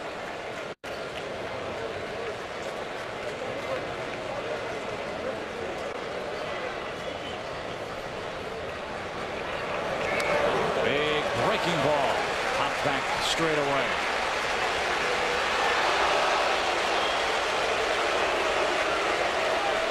Every time the Yankee pitcher gets 2 strikes, boy, this crowd just comes alive.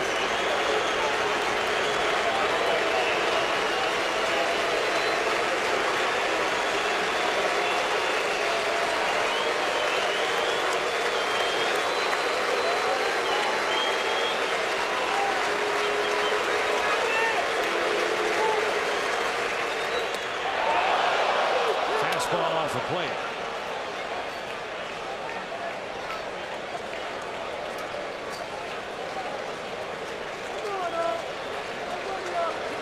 That's the story of this game. That's the story of this series. And I don't think the Indians are quite comfortable yet. Leading 4-1 in game number 4.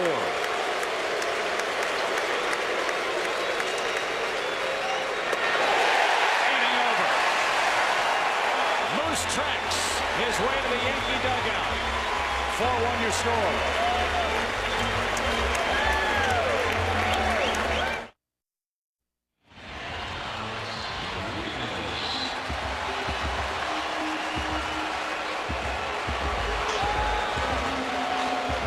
Rodriguez up for the second time here in inning number 3.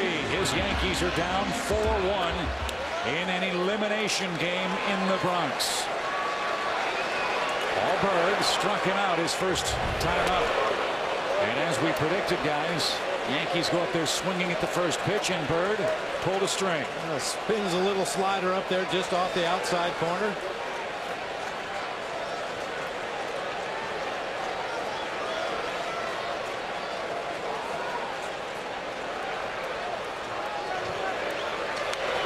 And again, 0-2.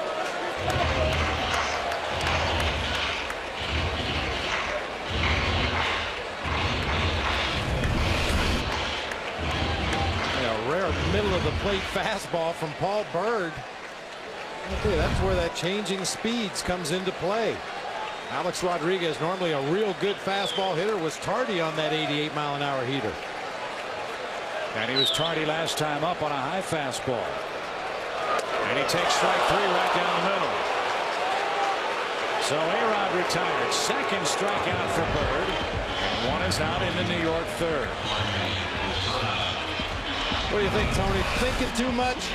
Yep, I think he thought he was going to get something off speed, and he threw him a little cutter in the middle of the zone. You see that ball cut back over the heart of the plate, and he knew it. Again, we talked about Paul Bird being crafty. Saying starting him off with that breaking ball on the first pitch really set up that whole at bat. Jorge Posada flat out with 2 aboard in the Yankees first. Boy, the story of this series too is missed opportunities by this Yankee offense. Give the Indians pitching credit. When they've had to make big pitches, they have made them.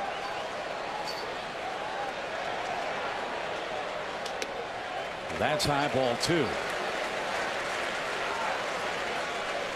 Now this is that streak of left-handed hitters from Posada all the way down to the bottom of the order and rolling over to Johnny Damon. Lefties have hit .322 against Paul Bird this year. You get the feeling if the Yankees are going to get something started, it would be from these guys at the bottom. Right center field, well hit. Off the base of the wall. And Posada with a 1-out double.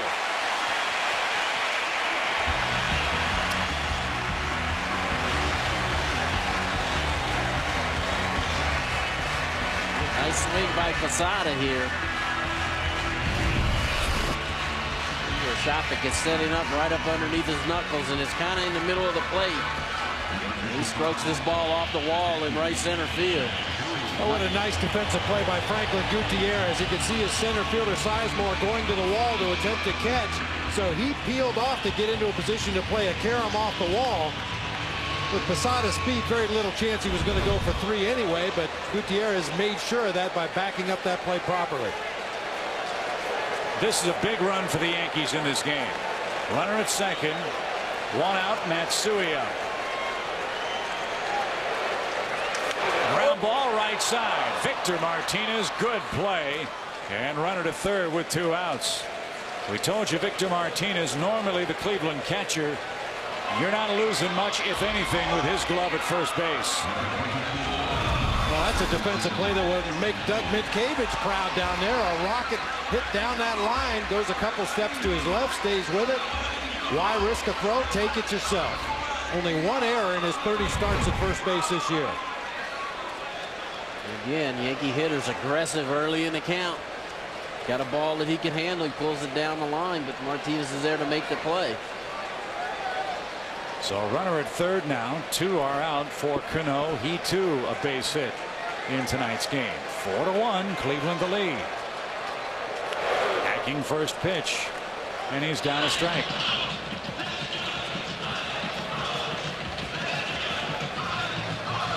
The game of cat and mouse is on in the early innings tonight. Paul Bird knows what adjustments the Yankees are going to make. Now he's got to make a counter move, and so far he's got the lead. And all the early questions about whether he should start this game, he's rewarded as manager. Fly ball right field. Sizemore over and into right center now. Makes the catch, and that'll retire the side. Another Yankee runner stranded. They're down 4-1.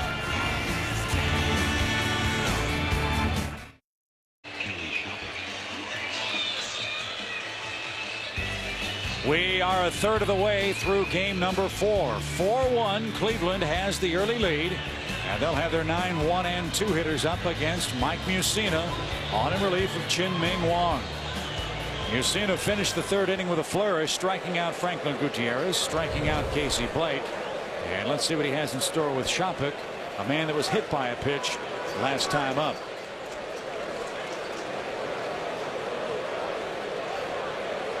And the argument that ensued after that hit by pitch gave Mike Mussina enough time to get warm in the bullpen. Had there been no controversy, Wong would have had to face a few more Indians hitters before leaving this ball game, because Mussina, being a starting pitcher, takes a little bit longer to get ready in that bullpen than a normal relief pitcher.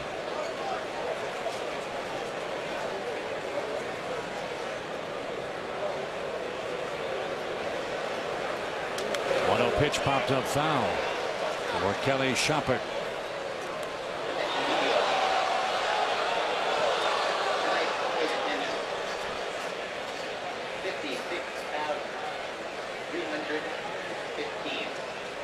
$56,315 in New York tonight. Hoping this isn't the final game of the Yankees season. It's the inside corner, 2 balls and a strike. Well, normally you go to a game, you hear that attendance figure about the 6th, 7th, and 10th. Yeah, it didn't take them long tonight.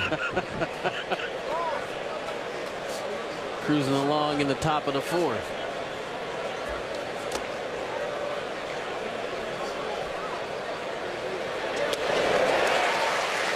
Seems like Mussina's finally loose. Just threw that last pitch right by Shopik. Looked like Shopik's top hand came off the bat as he was swinging. Ball's out over the plate.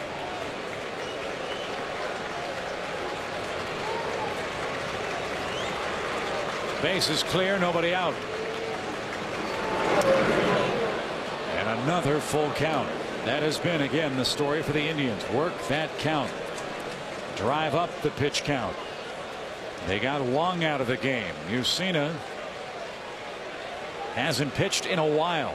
Pitching in relief tonight. And with the Yankees in their bullpen early and often last night, Mussina's got to take it deep. That's what Shopik does. Deep left. Damon can't get it. And that one bounces off the warning track for a rule book double. So Kelly Shopik, his first hit of the series, a ringing double. And we asked Yankee pitching coach a moment ago about the distance Mike Mussina can go tonight. It's brought to you by our friends at Charles Schwab. It's time to talk. Well, he should be able to go a good distance into the game. He hasn't pitched in a good while, so he's been doing his normal work as a starter would be. And, you know, hopefully he can give us a good 5-6 innings. Obviously a disappointing outing for Wong tonight. We had a shot of you talking to him on the bench over there. What was it that he wasn't able to do tonight?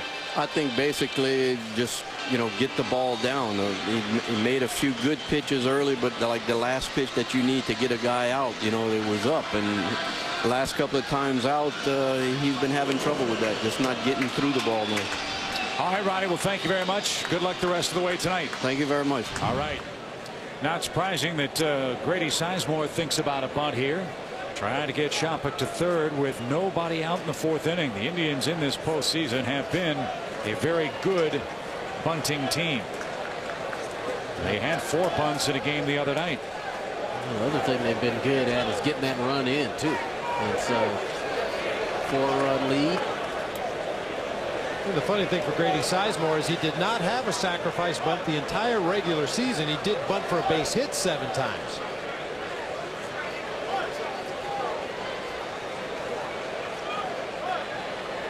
He homered to lead off the game. He hit into a double play in the 2nd. The Yankees playing at the edge of the grass. No bunt this time. And a count evens up at a ball and a strike. And the Yankees defensively are caught a little in between right now. They're not sure whether to anticipate a bunt or play back. A-Rod is about even with the baseline at third, right at the cut of the grass. Same thing for Doug Mitkevich over at first base.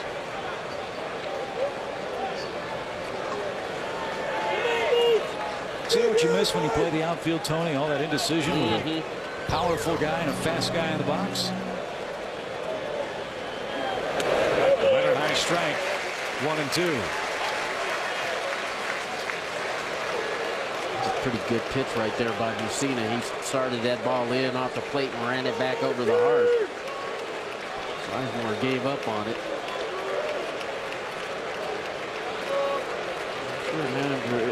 Eric Wedge puts Grady Sizemore in this situation. If you can get him over, you get him over. If you feel like you got a chance to maybe drive the ball, you go ahead and take a shot at trying to drive it. To the left side and foul. He hit deep to right center in the first for a 1-0 Cleveland lead.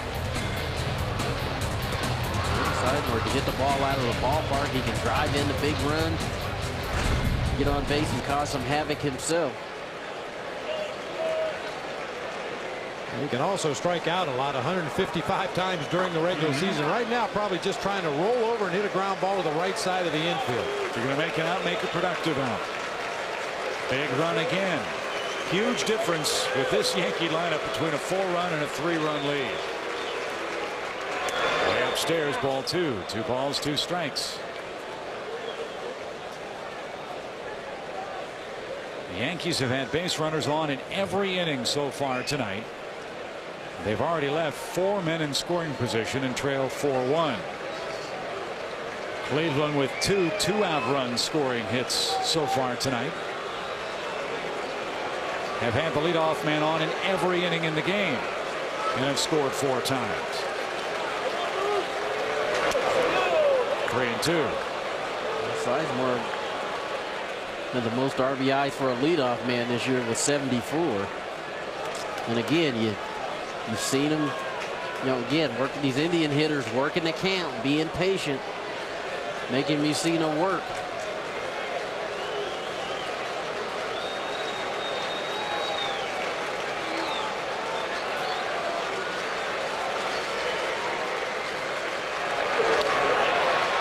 Two are on with nobody out. Third walk from Mussina. And again, you've got to think that all that video work that the Indians are doing is paying huge dividends in this ball game and in this series. They have an outstanding approach at the plate. They didn't swing at any of Roger Clemens' split-fingered pitches last night. They're not swinging at any of the off-speed stuff thrown up there by Wong or by Mussina tonight, and that's what's earning them lots of walks and lots of deep counts. Yeah. And probably another sacrifice bunt opportunity here for Cabrera. He did it successfully twice in game 2 of this series, including one in that bug-infested 8th inning when Sizemore ended up scoring on a wild pitch. First and second, not out. He is bunting, and he punches it foul for a strike. 3-2 to Sizemore. Mussina came with a changeup, and boy, Sizemore didn't bite at it at all. Took it for ball 4. And Cabrera trying to get a bunt down the third base line here, trying to make A-Rod field it. Advance these runners into scoring position. Cleveland with 4 sacrifice hits in the series. Looking for a 5th here with nobody out.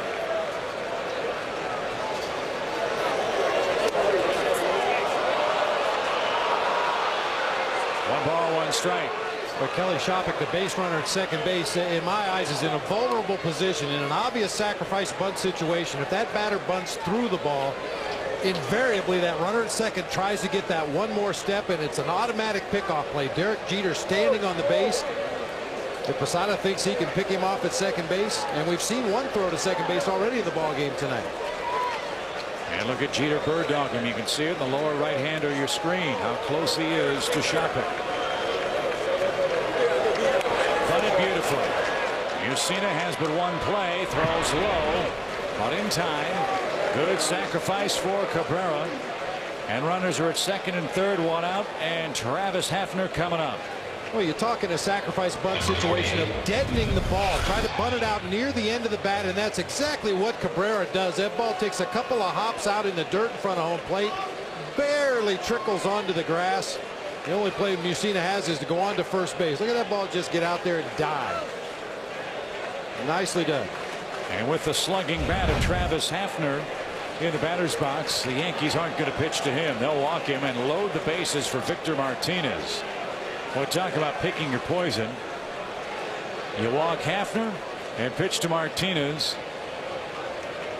who is 0 for 2 in the game, but drove in 114 runs this year. And that's the situation the Yankees find themselves in. They got to get a double play here.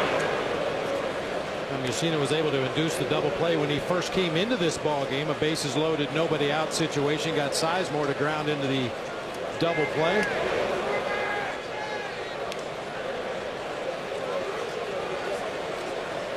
So one more and Hafner will gallop down to first.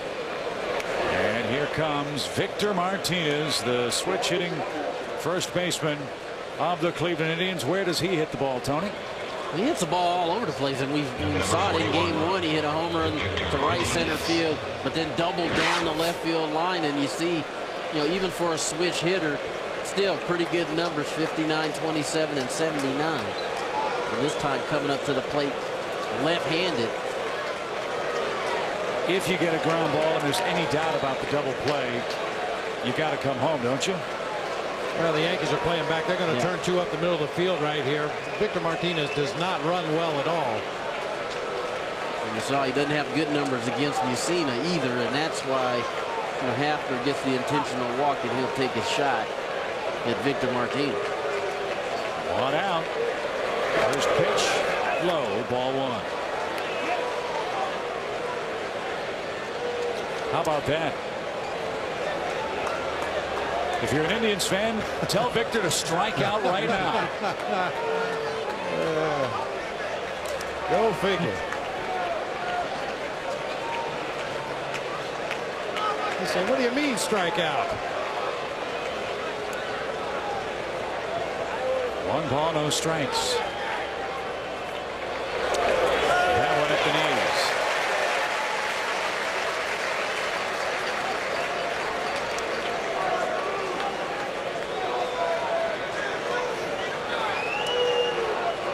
Johnny Peralta would be next.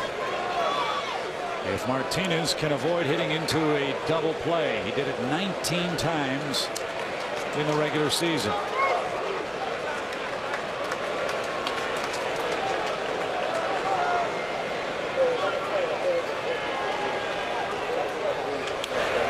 Slow roller has him set up now. 1 ball, 2 strikes. And again, this Yankee Stadium crowd trying. Leading for Mussina to end this 4th inning. We have yet to see a 1-2-3 inning from either pitcher tonight. And again, Mussina not giving in. A little off-speed pitch there. Martinez out in front, fouled it off.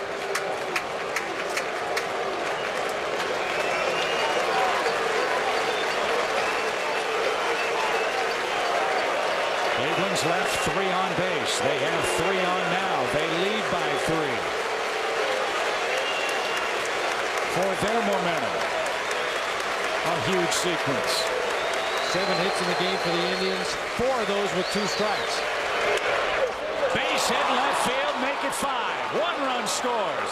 Here comes Sizemore around. He's going to score on a slide, and the Indians break it open. They walk Hafner to get to Martinez. They got the ground ball, but he filled a gap, and the Yankees are stunned. Really not that bad a pitch. Victor Martinez taking that backdoor breaking ball and going right with it, hitting it in the hole between short and third. A-Rod can't get to it. Jeter can't get to it. Sizemore coming around third. Finally a hit with less than 2 outs. See, they can do it with less than 2 outs. Here's Peralta. He has an RBI single. 6-1. Cleveland leads in game number 4. They lead the series 2-1. If they win it, they head to Fenway and take on the Red Sox.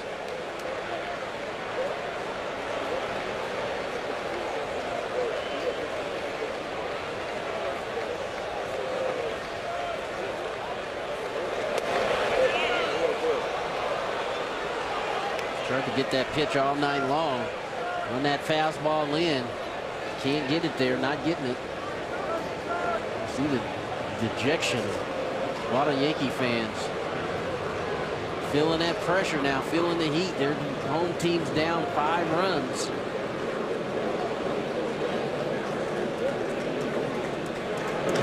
Ground ball toward third. Rodriguez will step on the bag. Long throw across in time. There's the double play, but it came 1 hitter too late. 2 more across in the 4th, and the Indians have a 6-1 lead.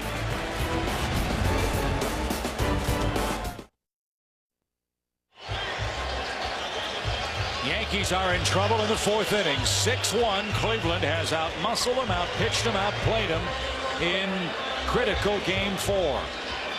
In the 4th inning for New York, Melky Cabrera, Doug Minkiewicz, Johnny Damon against veteran right-hander Paul Byrd, who has pitched a great game to this point. He's scattered 5 hits. The Yankees have left 5 men on base. 4 of those in scoring position in what is now, Tony, a 5-run game. Just because you're down 5 runs, you've got to stick to your plan and you make Paul Byrd throw strikes. But that's exactly what he's done. He's thrown a whole lot of strikes tonight.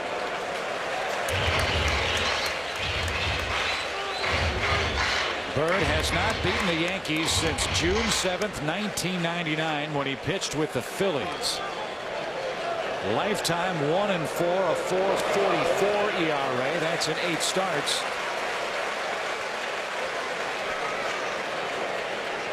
But in this ballpark, 0-2 and a 3.46 earned run average. So Byrd has been tough.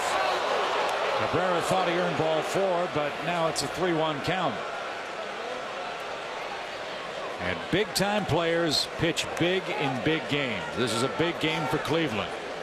They just as soon get ready for Fenway Park and the Red Sox. Line center field. Sizemore played out on a hop.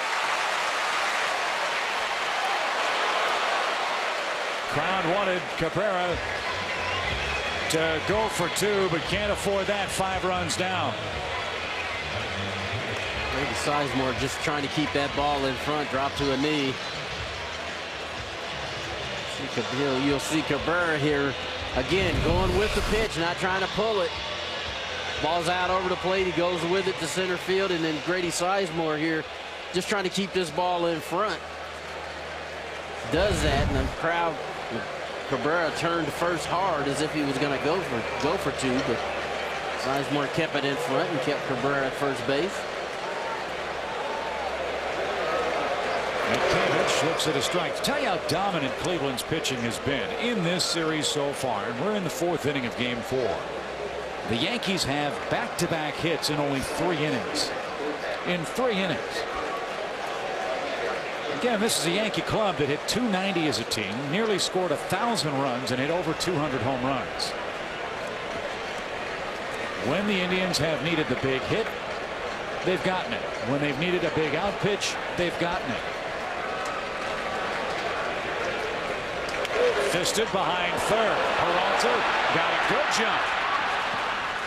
1 man down. It's time to talk. Brought to you by Charles Schwab. Let's check in with Indians manager Eric Wedge. His starter Paul Byrd is making him look like a genius early. Well, he's a great competitor, and we still have a long way to go. He's had a great season for us. These are the games you work hard to be a part of, and nobody more important than a starting pitcher, and hopefully you can just keep on going. Offensively, your guys have been unbelievable with runners in scoring position. Well, you know what? The 2 out hits are big, and we know we got to keep going. You work hard to take advantage of opportunities. I think we've done a good job of creating opportunities, and we've taken advantage of a few of them as well. Eric, good luck the rest of the way. Enjoyed it so far tonight. All right, thanks, guys. All right, Eric. So Paul Byrd, 1 on, 1 out. Well, the big number for Eric Wedge right now is 17. That's how many more outs the Indians need to bring this one home. And I'm sure, you figure Joe Borowski, the closer for the final 3. We've seen Rafael Perez go multiple innings in this series already, along with Rafael Betancourt. You figure those 2 guys could probably get you through 3 innings. And Jensen Lewis, who was tremendous in the ball game last night, struck out the side in the 7th inning. He's warming right now, just in case Paul Byrd gets into any trouble. And let me ask you this, 17, the number that Cleveland needs to win this game. What's the realistic number for Paul Byrd as far as outs he should get before the Indians think about relief? Well, I think the Yankee bats will tell you that. You know, as long as he's getting him out, as long as they're not squaring him up and driving the ball all over the ballpark, he'll stay out there and pitch as deep into the ball game as Eric Wedge feels comfortable with. Runner at first, 1 out. Damon jammed, shoots that ball to right. And again, they can't square him up. 2 outs. Another big pitch from Bird. Looked like another little cutter inside on Damon. Unable to get the barrelhead out in front. He's shopping. Well, that ball was out over the plate. Johnny Damon tried to turn on that ball and it got in on him. And it's a lazy fly ball to right field. Would you say Damon has what they call a comfortable 0 for 3 going tonight against Bird? Paul Bird can hang a comfortable collar on you. Our friend Ron Santo in Chicago calls it the comfortable collar. You feel like you had good pitches to hit, but you just didn't hit them hard. Well, Jeter's hit a couple of balls hard after a very, very bad start to the series. Jeter's come up with a 2 for 2 night, and he's driven home the lone Yankee run. 1 ball, no strikes from Paul Bird. Abreu, then Rodriguez, then Posada, but the Yankees down to their last out again in the 4th inning. And with every passing frame, the pressure shifts closer and closer to the hottest of hot seats in baseball, that occupied by Joe Torre. And perhaps A-Rod. And perhaps Jorge Posada. And Roger Clemens. And on down that star-studded Yankee lineup. I think right now they're trying to figure out a way to put some runs on the board. Line to Casey Blake, and the inning is over. No runs, a hit, 1 man left. It's 6-1. Indians in command.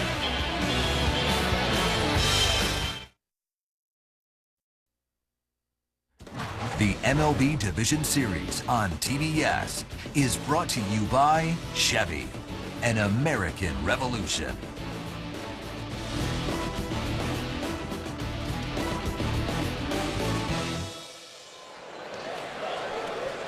Beautiful night to see the architecture of the Chrysler Building in downtown Manhattan. 5th inning.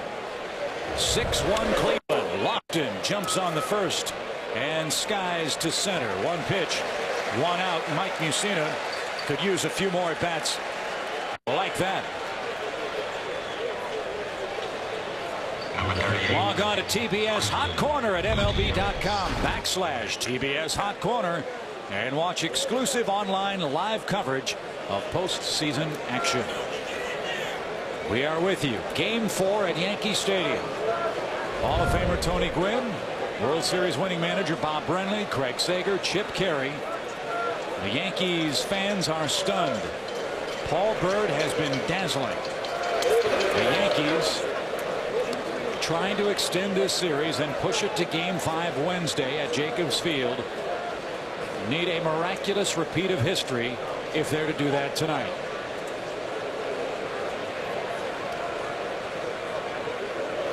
Franklin Gutierrez looks at a strike. I'm still trying to get over Kenny Lofton swinging at the first pitch. We just haven't seen that very much at all in this series from Cleveland. They've been very deliberate, very methodic with their at-bats, working the count. He's an old-timer. It's past his bedtime, for crying out loud. And he must have felt like he thought he was going to get a fastball there on the first pitch. Instead, got an off-speed pitch. And the Indians really deserve a lot of credit, just sticking to the plan. They've made these Yankee pitchers throw a whole lot of pitches in this series. 2 balls and a strike. And a rare chase by Gutierrez. And the miraculous repeat of history that the Yankees are desperate for here. The last time they overcame a 5-run deficit to win in the postseason, Game 1 of the ALDS in '97 against the Indians. Ironically enough, that too was a 6-1 score in the bottom of the 4th inning. Yankees won at 8-6. Fly ball, well hit right center. Cabrera drifting back, makes the catch. 2 harmless fly ball outs in the Cleveland 5th. And here's tonight's Sonic Trivia question. What happened on this date in baseball history that never happened before and has never happened since?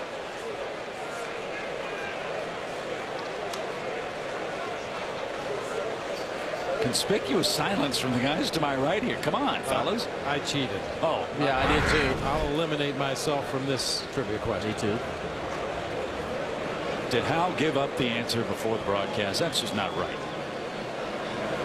Well, we said it before game 1 of this series. There are no secrets in the postseason. That goes for the trivia questions as well. I see. All right. Now I know how you're working it the rest of the way. 6-1 the score. Casey Blake 1 for 2. We've seen it changing speeds nicely in this 5th inning. Yankee bats in the 5th. Abreu, Rodriguez, Posada do. One of those Bugs Bunny changeups. A hitter could swing at it 3 times before it gets there. There's all that arm action, and the ball doesn't get there. Strike 3 inside corner. He carved him right up, and there is the first 1-2-3 inning pitched in tonight's game.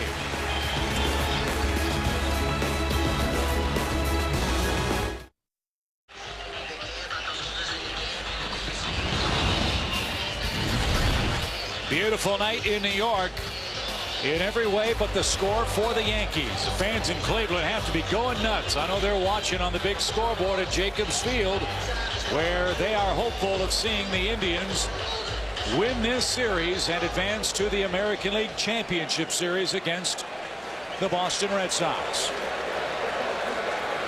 15 the number for Eric Wedge now. Outs that he needs to get for a series victory tonight. Paul Bird goes to work in the 5th with Bobby Abreu to start it off. And as he has done all night, fellas, Steve Reich 1. With an 84-mile-an-hour fastball right down the middle of the plate. Of course, he knows Bobby Abreu very well. He knows Abreu rarely swings at that first pitch, so he's going to take advantage and jump ahead in the count. Abreu right on top of the plate. Yanks one to the right side. Victor Martinez stumbles, but he wins the race to the bag. 1 man down. Alex Rodriguez, Tony Gwynn, just 2 for 12 in this series. Yeah, and in Cleveland, he had some pitches to hit in the first game, and then Carmona's game, these 2 strikeouts right here, actually these 3 are filthy. Then he came home and he actually got some pitches to hit. He said he was trying to do a bit too much with them, and then tonight, strikes out there on a little inside cutter. He's had some pitches to hit. There's no question he swung the bat better here in New York. He had 2 hits last night, but tonight he's had some pitches to hit, and he just really hadn't been able to do anything with it. Hard hit ball, a worm burner through the gap for a 1-out single. And actually, that was probably a tougher pitch to hit than the ball he struck out on the last at bat. That ball was down. He got to it nicely, held his ground. This ball is squared up nicely, and he just, see, Blake can't move, Peralta can't move, hits crisply in the left field for a base hit. 6-1 runner aboard for Posada, who doubled off the right center field fence last time up. Activity is underway in the Cleveland bullpen.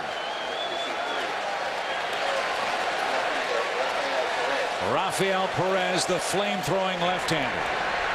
Line drive to second. No throw to first. Posada broke his bat, and the adjustment that we thought the Yankees would make is being made. They're swinging early in the count, but Bird is still having success.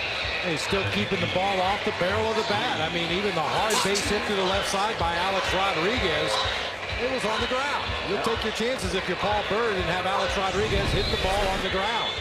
This time a soft line drive, sounded like Posada may have broken his bat right at the second baseman Cabrera. And now Hideki Matsui, the last hope for the Yankees in inning number 5. Well, the key thing with Bird is watch where Shopik sets up and watch where the ball is. I mean, he's done a great job of keeping the ball down. He jumps on the first pitch, pops it up left side. Peralta puts it away, and the Yankee fans are not happy. You know, they're roaring in Cleveland. 6-1 your score.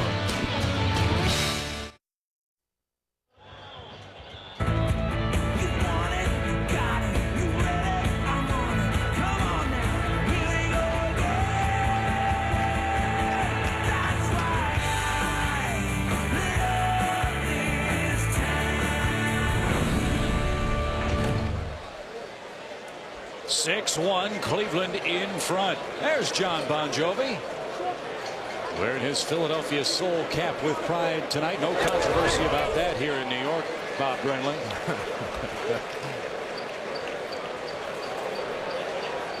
That's a good looking lid. Yeah, Soul and Arena Football League franchise. Has Kelly Shopick to work in the 6th.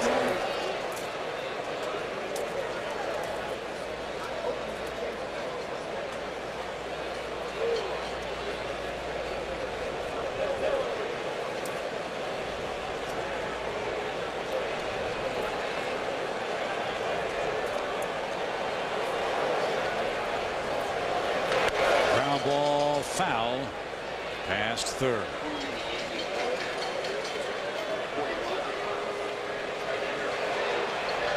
Jose Veras up in the Yankees bullpen as Mussina now goes to work in his 5th inning. Hey guys, one of the other keys to this series that we haven't really talked about is the fact that the Indians have gotten more innings out of their starting pitchers. 24 so far in the series. The Yankees only 14 1/3. And we all know at this time of the season every team is vulnerable in middle relief. Now that wasn't so much the case with Phillip Hughes in this series. He's been very good, but any team's goal going into a ball game is to get the starter out of there as early as possible, get into that middle relief. Yeah, Joe Torre won't say it, but indeed it's really been a two-man bullpen for them. With the exception of the Hughes game, it's been Jabba Chamberlain and Mariano Rivera. The Indians at this point in the series have had a much deeper run in the pen with Rafael Perez and Betancourt. Jensen Lewis as well, as Shopick flies out to open up inning number 6. Our Sonic trivia question was, what happened on this date in baseball history that never happened before and has never happened since? This is the anniversary of Don Larsen's perfect game, Game 5 of the '56 World Series.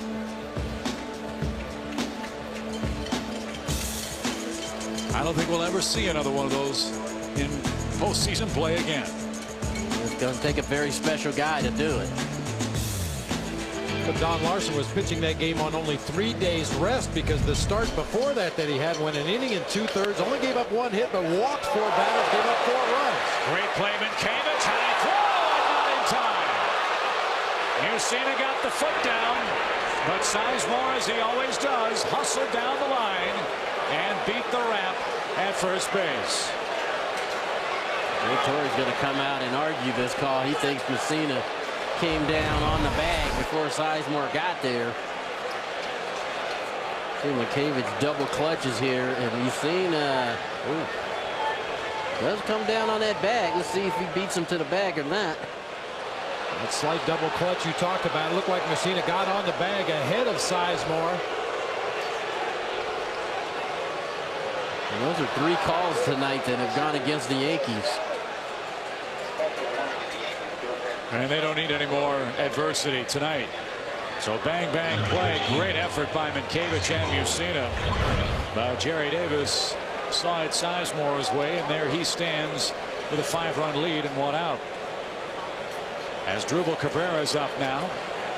He's 1 for 2 with a sacrifice and a run-scoring single in this game. This kid's been very, very impressive.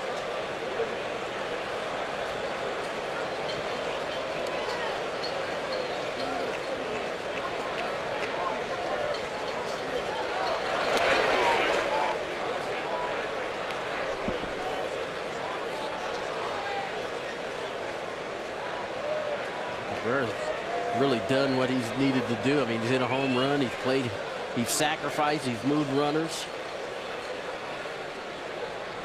And even though it's a 6-1 game here, this is kind of a tailor-made situation for hit and run.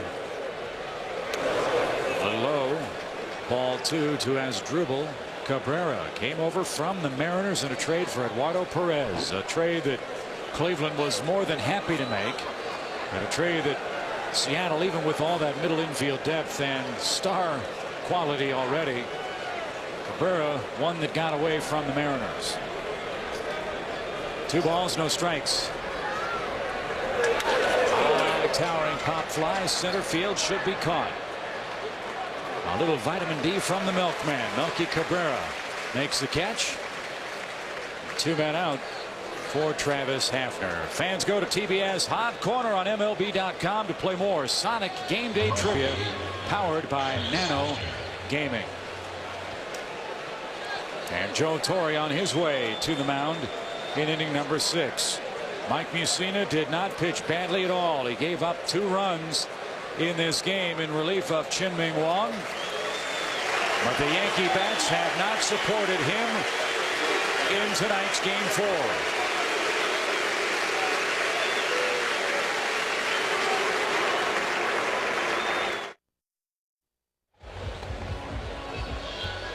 Two big-time veteran stars in this Yankee pitching staff, Mike Mussina and Roger Clemens, talking it over in the Yankee dugout. Indians have a man on with 2 outs. Roger Clemens deactivated from the Yankee roster before tonight's Game 4 with that hamstring injury, and taking his place on the roster and Mussina's spot on the mound is left-hander Ron Vallone. Vallone was none too pleased to have been left off the Yankee roster at the start of this series. But Joe Torre was hopeful that Vallone would be able to come in meaningful innings and maybe retire Kenny Lofton in particular, but turn around some of these Cleveland switch hitters as well. Well, he's appearing now in a 6-1 game, and Travis Hafner, the man he will face. Show the world what a real fan looks like. Reenact an immortal postseason moment, and you could win a trip to the World Series. Just go to Actober.com for your chance to win. Ron Vallone was very good here at Yankee Stadium this season. 17 ball games, 24 1/3 innings pitched, a 1.11 ERA, struck out 17, walked only 3. Hafner has been on base 3 times tonight. A couple of walks, a single, and a run. Always have to be aware of Grady Sizemore and take notice of the length of his lead. And our leadoff line technology brought to you by Travelers Insurance. There's 9 feet. And even with Vallone looking squarely at him, Sizemore has pretty good lead here in this 6th inning.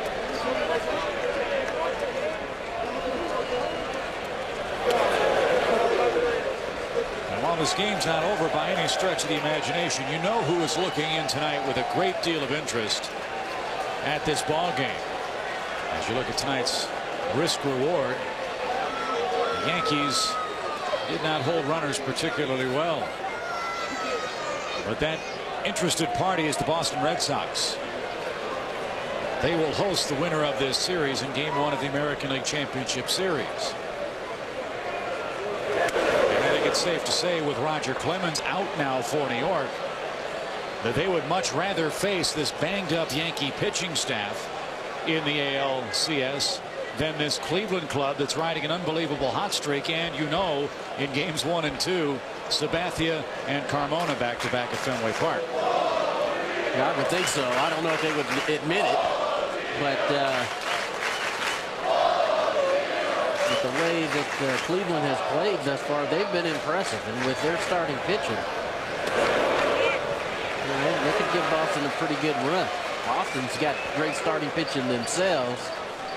And when you have great starting pitching, that's the equalizer no matter what the other team has. When you have great starting pitching yourself, it really puts a premium on, execution, keep cashing in those opportunities. And as we've seen in this series, Indians have done a tremendous job cashing in on the opportunities that they've had, and the Yankees haven't. 2 balls, 1 strike to Travis Hafner. 6-1 Cleveland.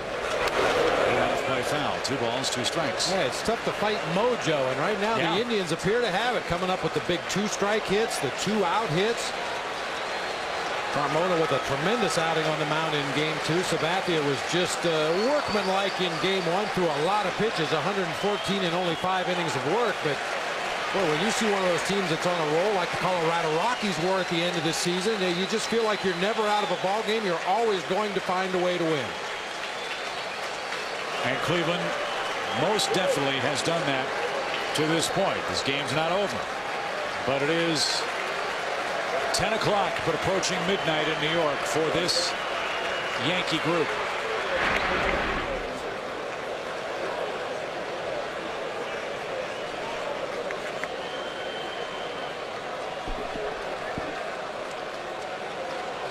talking about earlier, Paul Byrd has done his job. He's been tremendous tonight. He's given them 5 innings, only given up 1 run. You're Eric Wedge. You're just thrilled with the job that he's done for you thus far. And you know you've got the bullpen ready if he gets into trouble. The 2-2 pitch from Valone to Hefner. Fly ball, well hit. Left field to play. Yankees are up in the 6th inning, down 6-1 in Game 4 in New York.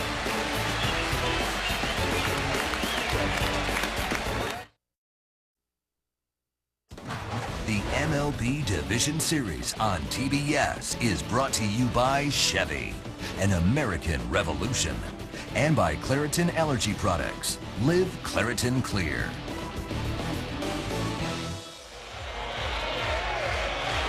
It's the 6th inning. 12 outs remain for the Yankees to force Game 5. Lower third of their order up against Paul Byrd, who has given up 1 run. He has stranded 8 Yankee runners in this game.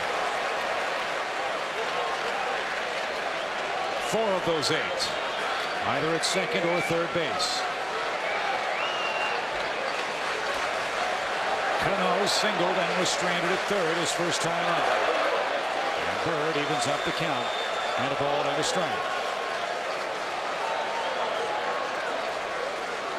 Down in the strike zone. That's what he's doing. Getting ahead. Making quality pitches, using both halves of the plate.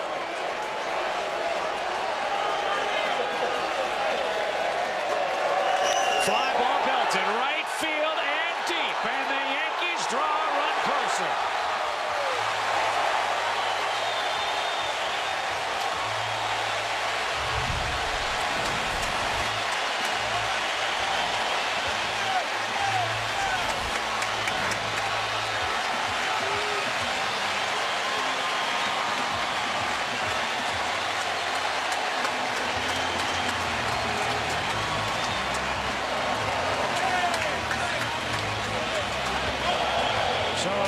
And Cano gets the crowd off its backside here.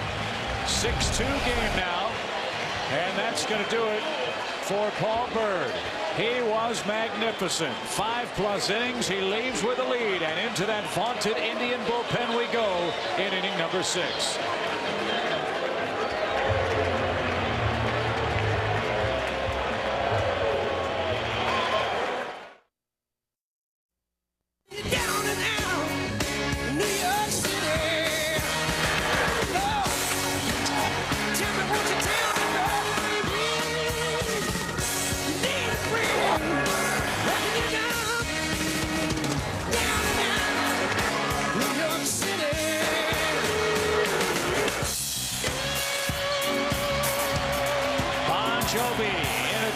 Tonight, 6-2 is your score. Let's send it down to Craig Sager. Craig? Well, yeah, Chippy is in attendance. We've also seen Bon Jovi throughout the playoffs and all our promotional ad campaigns. I love this town. Talk a little about the promotion and how you're everywhere in baseball. It's a nice thing. It's really nice, you know, because everybody in America gets excited this time of year. And it's great that Major League Baseball took such a liking to the song. I know you got a big tour coming up. Tickets are sold out all over the place. Talk about when that starts and how much you'll be on the road. Well, we're doing 10 nights in Jersey to start. It's starting on the 25th of October, so my spring training's over. It's time to go to work. But then we go right around the globe till the end of July next year. Saturday Night Live this weekend? Yeah, I'm hosting it. The band are playing on it, so it's a good, busy week. We see you at football games a lot, not too often at these baseball games, but I know you're a passionate fan. Talk a little about this series or perhaps this game tonight. Well, it's really hard, you know, when you're seeing the Yankees struggling like this, but I think on paper, no one expected it to be this tough. Yet, this is the Yankees, and there's a big rally town, so it's nice to be here. It's Yankee Stadium. It's American history right here. Your shirt says, tell your mom. I said, hi, here's your seat. Your mom, I said, Carl. Hi, Carl. How you doing? Say hi to my nephew, Dougie, too. Thanks a lot. Thank you, Chip. All right, Craig, thank you very much. Rafael Perez is in, and now this big crowd of over 56,000 is going to try to rattle his cage a little bit. And as John Bon Jovi said, The Yankees aren't done until the 27th out is recorded. Well, Perez has been outstanding. The Yankees are 0 for 12 against him in this series. Melky Cabrera takes a strike. It's 1-1. Four innings pitched for Perez with 5 strikeouts. But he's been kind of Eric Wedge's ace in the hole. Come in, 2 shutout innings twice in this series. Ground ball just foul past third. It was hard hit. Shelly Duncan has grabbed a bat. He'll hit next for Minkevich with the left-hander on the mound. Duncan's had a pretty good run off the bench in this series. Yankees need a couple of hits and need someone to pop one here to bring them closer. They've got a solo home run to make it a 4-run game.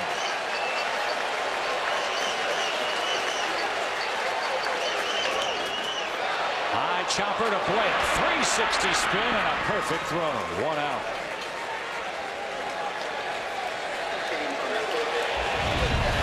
Very routine play for Casey Blake until the pirouette. Goes a couple of steps to his left, fields his shoulder high, turns his back to first, but plenty of time to square up and make a good throw on to Victor Martinez. Well, Rafael Perez has been Eric Wedge's go-to guy in these kinds of situations. Doesn't matter whether it's left-handed hitters for the Yankees or right-handed hitters. Lefties hit only 145 against Perez during the regular season. Righties hit only 213. And the Indians' bullpen in this series has been a huge weapon. They have given up only 2 runs, neither of them earned. So Duncan bats for Minkevich, who is 0 for 1 with a walk.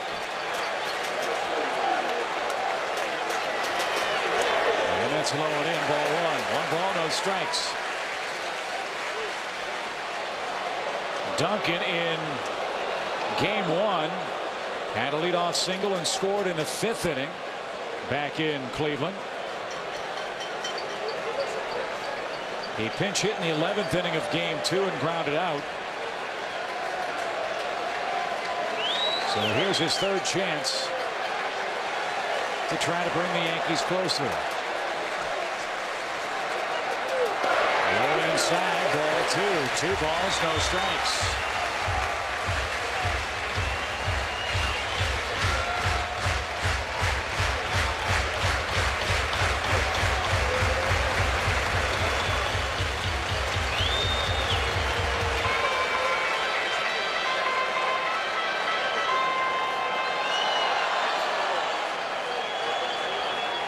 I'd say as much confidence as Eric Wedge has in Rafael Perez. I think if we see him throw another ball here, there may be some activity in that Indians bullpen. You cannot afford to take chances that a guy is going to settle in.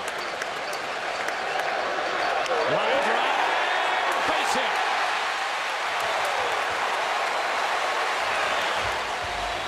All these hits, Bobby, you make a good point. It does a couple of things. 1, gives the Yankees life. 2, increases the likelihood that you get into the middle of this lineup. 3, brings all the power to the plate. And 4, if it's a close game, Joe Borowski is not a power pitcher for the bottom of the 9th inning. Cabrera almost got a glove on that ball. He was almost able to track that ball down. Duncan, nice piece of hitting going back up the middle.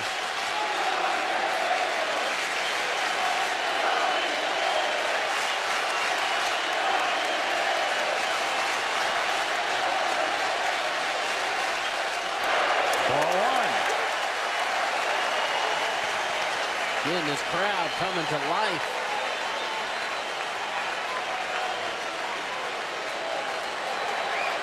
This is the great unknown for Eric Wedge.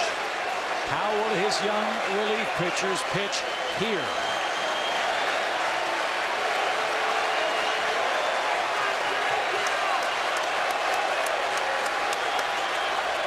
Ground ball, base hit. Duncan around second, on his way to third. They're at the corners with 1 out. A hit from the left-hand hitting Johnny Damon, and this crowd up for grabs.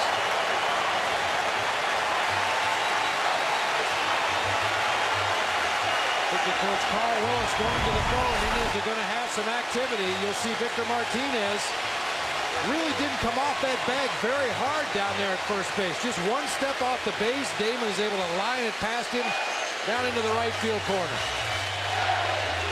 Yeah, one more step by Martinez, and he might have been able to come up with that ball. Instead, Yankees have another run-scoring opportunity.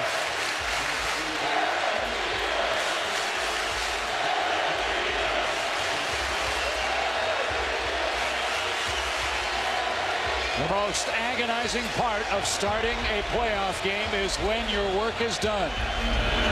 And all you can do is watch and see if your staff mates can seal the deal. The entire Indians infield meets on the mound as Perez in some one-out trouble.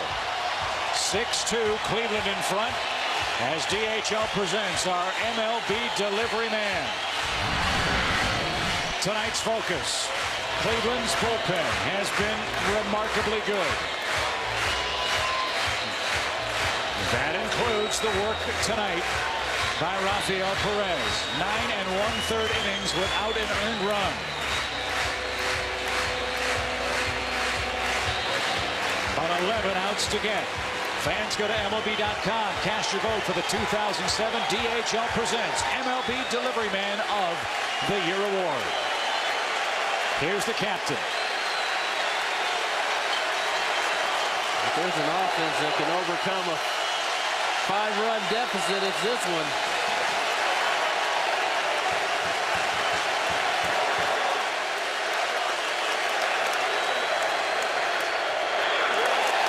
Almost through the wicket. 1 ball, no strikes. And now the Yankees, who had to swing it strike one with Paul Bird, now have to revert back, guys, and make Perez throw strike one, and he hasn't been able to do it. Yeah, and the other thing is velocity. Perez gets that ball up there pretty good in the low 90s. And to go along with that breaking ball, Yankee hitters are going to have to zone in on a ball in the strike zone.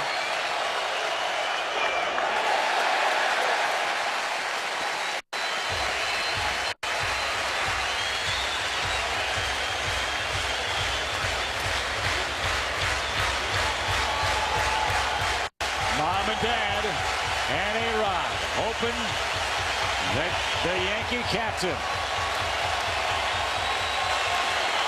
can come through with a 6th inning hit.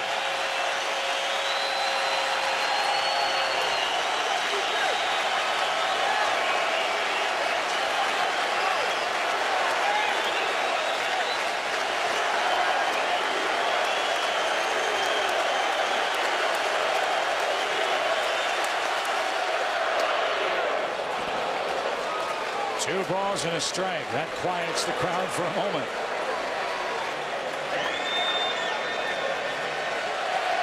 The right-hander Jensen Lewis was up earlier in the ballgame. He is probably ready to come into the game at this point, but with the left-handed hitting Bobby Abreu in the on-deck circle, you get the feeling this is not Perez's last hitter. He's going to have to face Abreu, and we know how patient he can be against erratic pitching.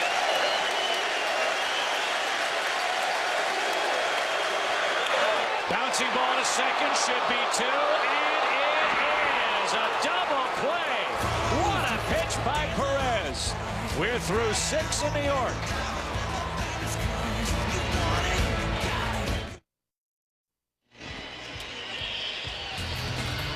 Let's check out the bulletin board presented by The Office on TBS. The National League Championship Series starts Thursday night in Phoenix at 8 Eastern. There are your Game 1 probable starters. Jeff Francis, a 17-game winner for the Rockies. Brandon Webb, the master of the sinker ball, gets the ball for the Diamondbacks. Again, Bob Brenly, Tony Gwynn, and I will be with you along with Craig Sager from Chase Field in Phoenix Thursday night. Game 1 of the National League Championship Series. We still battle on in Game 4 of the AL Division Series. Kyle Farnsworth now on for New York in inning number 7.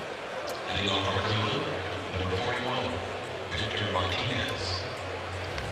First time we've seen Farnsworth in this matchup with the Indians.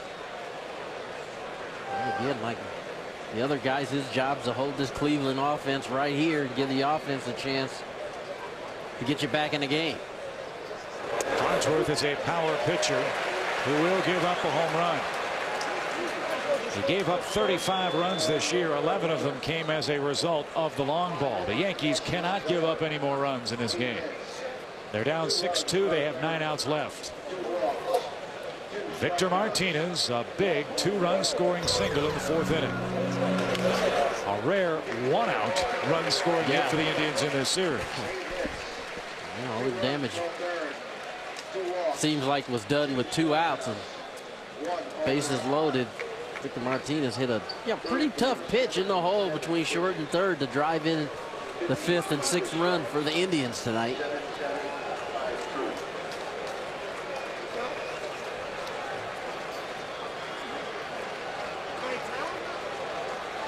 Last time the Cleveland Indians were in the American League Championship Series was 1998. The Yankees beat them 4-2.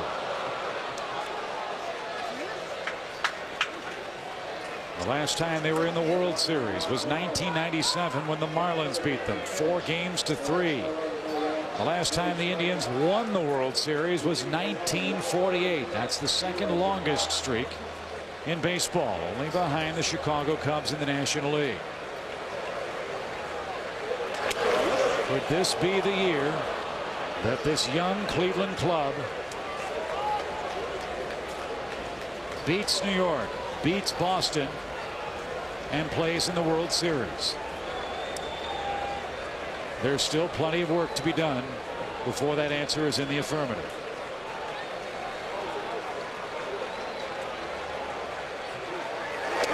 Farnsworth changes speeds beautifully and gets Victor Martinez to swing and miss. 1 away in the 7th.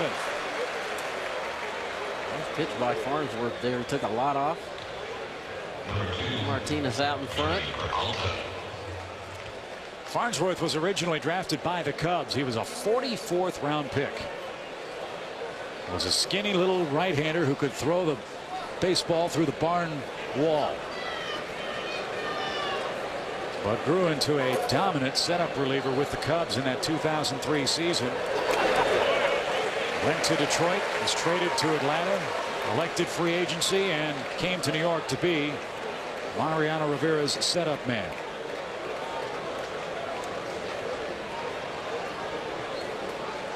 He has another year left on his 3-year contract. And on the appeal, no swing by Peralta. 1 ball, 1 strike. Farnsworth is the very epitome of a power pitcher. His slider in the high 80s. He can hump his fastball up there in the mid to upper 90s. This breaking ball's 89 miles an hour just off the outside corner. Peralta able to check. And as hard as he throws, guys, I don't know if that's a reassuring thing for a hitter to see a bespectacled relief pitcher coming on. As Damon plays that on a hop. Johnny Peralta with a 1-out single has a 2-hit game and 3 official trips. Here's another guy having a really good series for Cleveland. That's Johnny Peralta. Wants that ball inside. Not able to get it there quick enough. Peralta get that barrel out in front and hook this ball in the left field for a base hit. The top spin on that thing starts to sink quickly. Farnsworth with that big leg kick is a guy you can run on. We'll see if the Indians try to steal a run back here. Ahead by 4 and in inning number 7. Kenny Lofton hitless tonight. Takes a strike. That's rare you go through a ball game without Kenny Lofton showing bunt at least once. He's been very aggressive in this game. Usually he'll show bunt to take a pitch just to get a look at a pitcher's release point, see how the infield reacts. Try to draw those corner infielders in and then slap the ball past them. Well, there's no question that Kenny Lofton has been a huge contributor for Cleveland down the stretch in regular season play and in this series. Normally a center fielder, because they had Grady Sizemore, they asked him to play left field. He's played it very well against the Yankees. And Lofton's bat, 6 out of 14 with 4 2-out RBIs in the first 2 games in Cleveland. In his previous 10 postseason games, Lofton had 6 hits in 40 at-bats. So he has come through and led these youngsters for the Cleveland team against New York. He really has. Well, and that's so key, especially in the first game of a postseason series. You know, a lot of good young players in this Indians lineup, but when your veteran guy steps forward and says, hey, watch what I do, guys, this is how it's done. That's just great leadership. And outside for Farnsworth, 2 balls and a strike. And we asked Kenny before game 1, you're the old guy on this team. You know, you remember back when you were playing your first go round with the Indians, they had guys like Eddie Murray and Oral Hershiser on those clubs. Kenny was just a kid then. I said, did you say anything to these guys? He said, nope, just go play. And that's what they've done. Kind of stuck to their game plan, the things that made them successful all year long. They've kind of stuck to it. They really haven't done anything different than they've done all year long. They've depended on starting pitching in their bullpen. They've gotten some timely hits. Played pretty good defense, and that's usually their formula to win games. And they've come right into the playoffs and done exactly the same thing. 2 balls, 2 strikes. And Lofton pops it out of play. But this may be the last chance, Bob, that we have a chance to ask Tony this very important question. Who is the better point guard, you or Kenny Lofton? Kenny was, no question. Kenny could he could do so. He was a really good basketball player. Saw him play at the University of Arizona. Point guard. Could take it to the rack, throw it down in somebody's face. You played with Steve Kerr on those great Wildcat teams. Did Lofton rolling outside, full count, 3 balls and 2 strikes. We're down to brass tacks, fellas. The Yankees got to find a way to come back in the final 3 innings offensively. But the Indians just keep on applying the pressure. They have not let up from the first batter tonight when Sizemore went deep. Well, that's pretty much been the story of the Indians throughout this series. Good at bats leading to extended innings, running up the pitch counts on the Yankee pitchers, and when they've had opportunities, they've cashed them in. 3 balls, 2 strikes. Lofton spoiling pitch after pitch from Kyle Farnsworth here. The Yankee Stadium crowd very, very anxious. Wonder what he's thinking.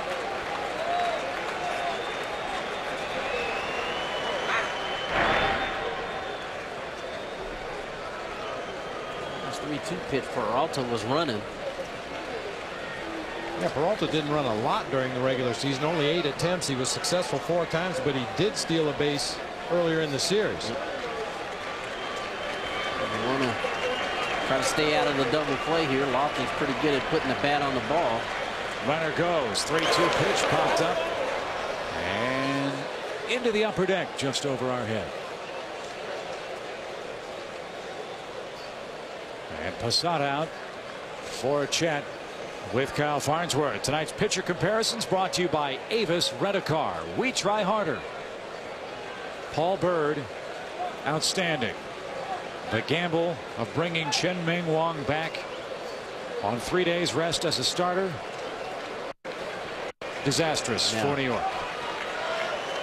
Just like game 1, Wong got pitches up in the zone, and Cleveland took advantage of it, put some runs on the board. Runner again moves. 3-2 pitch. Lofton unloads. Right center field, but playable. Melky Cabrera has room. 2 are out. Veras up again in the Yankee bullpen. There is no margin for error from the pensman at this point for the Yankees. And Franklin Gutierrez, the final Indians hope in the 7th.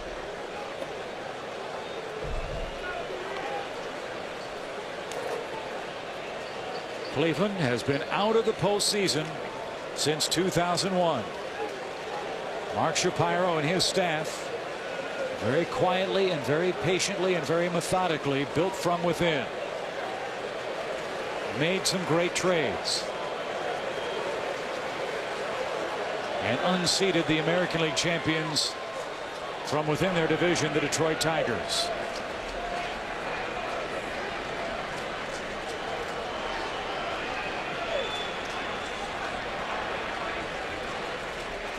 Well, Mark Shapiro realized there were resources out there to give him some information how to prepare this young ball club for the postseason. He consulted the Cavaliers general manager Danny Ferry. Talked to the New England Patriots general manager Scott Pioli, just asking, you know, what should I alert my guys to? And both men told him, just try to maintain your normal routine and have buffers. Have people that take care of the ticket requests, take care of the little odd jobs that the players normally would do during the regular season. Let them just focus on what they have to do on the field. Let somebody else take care of the rest of the business and try to maintain a normal routine. No balls and a strike. Slider of beauty. The other thing that both Mark Shapiro and Eric Wedge stressed with this Cleveland club, the family atmosphere that these guys have fostered from day one they've put on the uniform in the minor leagues. They've been together, they've been through a lot, and they're on the cusp of upsetting the Yankees.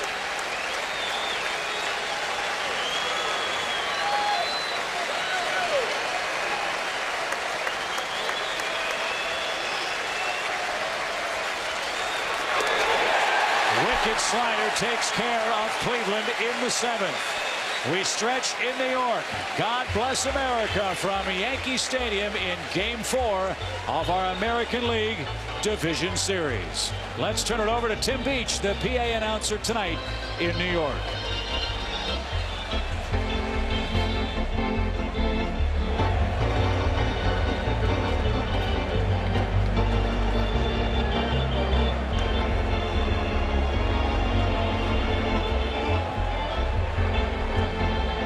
Your attention, please. Ladies and gentlemen, will you please rise? Please direct your attention now to the microphone behind home plate and welcome Decca Universal Classics recording artist Ronan Tynan. In honor of the servicemen and women stationed around the globe, Dr. Tynan will now sing God Bless America. While the storm clouds gather far across the sea, let us swear allegiance to a land that's free. Let us all be grateful for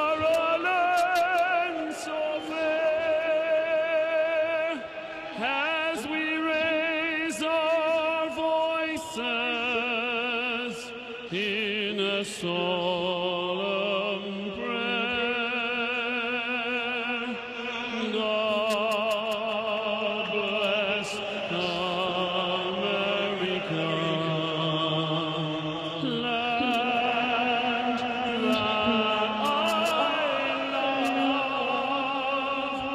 Stand beside her and guide her through the night with a light from above, from the mountains to the prairies, to the oceans, white with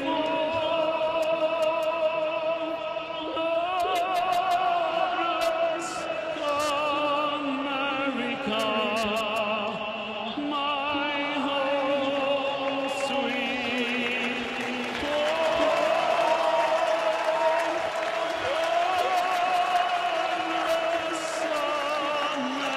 America,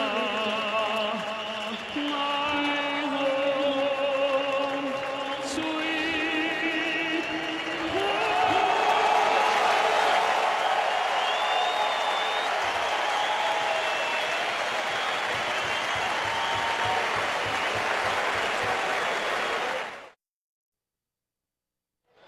Every at-bat,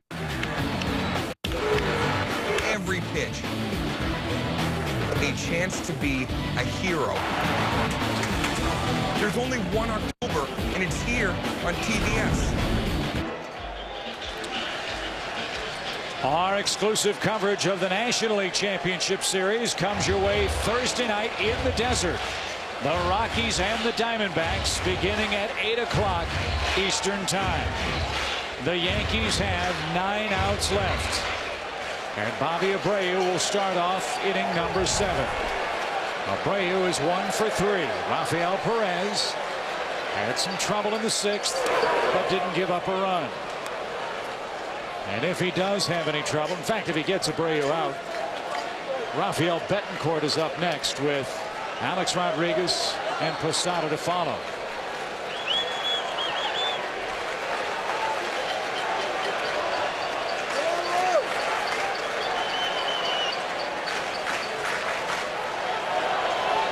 Bobby Abreu 3-4, 13 in this series and 1 RBI.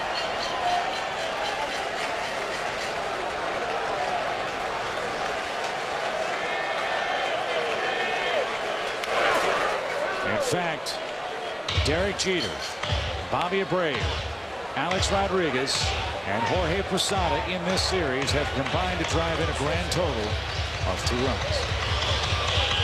That's a big part of this series, I think. Cleveland pitchers have done a good job controlling the middle part of the lineup. And those 4 men combined to drive in over 420 runs in regular season play. Check swing on a slider that was filthy. 0-2 the count. Perez had Abreu out in front there, had him fooled. It really gets back to the question we asked at the beginning of this series: could Cleveland starters slow down this Yankee offense? And they've done that. And how? I mean, total lockdown in game 2 with Carmona. Carmona, I don't think anybody in the big leagues could have hit him that night. He was just absolutely filthy. Swing and a miss, took something off, and Abreu down on strikes. 1 away. This Cleveland bullpen still has not given up an earned run. 1 away. Big sweeping slider from Perez. Starts that ball off the plate inside, ends up low, but over the heart of the plate. Got the swinging strike from Bobby Abreu. A real good contact hitter, as we've said, with 2 strikes. It looked like he took a little bit more off that breaking ball there. He fooled him once and he fouled it off, and it looked like he took a little bit more off of that breaking ball. Abreu swings through it, and he gets the first out.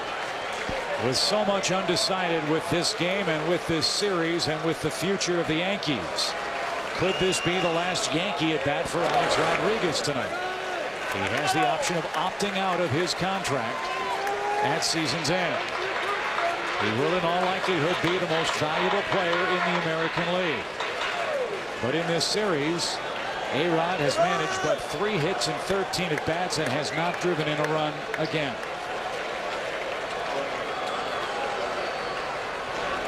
And so the question I posed last night is worth posing again. The V in MVP. Most valuable or most vilified from Yankees fans at the end of this series? We'll have to wait and see. I don't think you can just blame A-Rod this time. I agree.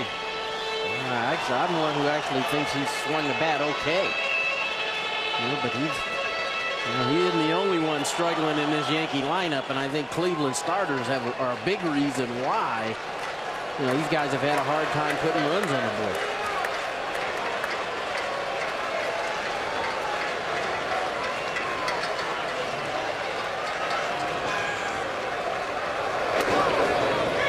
Taking over the 2-0 count now, 2 balls and a strike.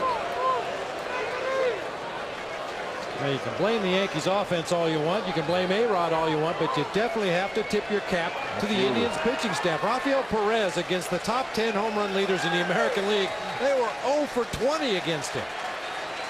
Yeah, they have a lockdown bullpen from the left side and the right side. 2 balls and a strike. Fought it off. And it's 2-2. The Yankees know the Indians' closer is Joe Borowski. Joe Borowski led the American League in saves this year. Joe Borowski, like Paul Bird, is not an overpowering pitcher. A run here, a run there. They'll take their chances in the 9th.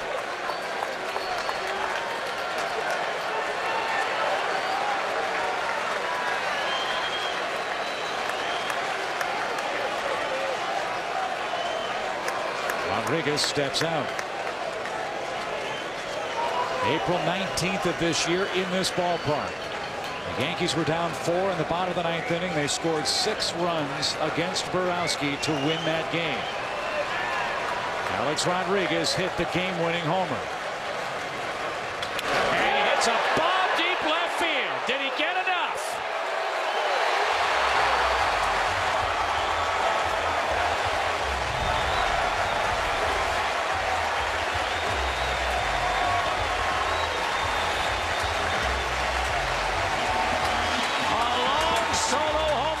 For Alex Rodriguez, and the Yankees are within 3.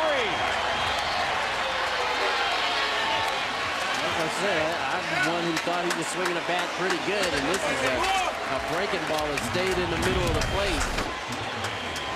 You talk about extension. Woo. Looks like he regrouped in the middle of his swing there. That front foot came down, but the hand stayed back. He saw that pitch really well.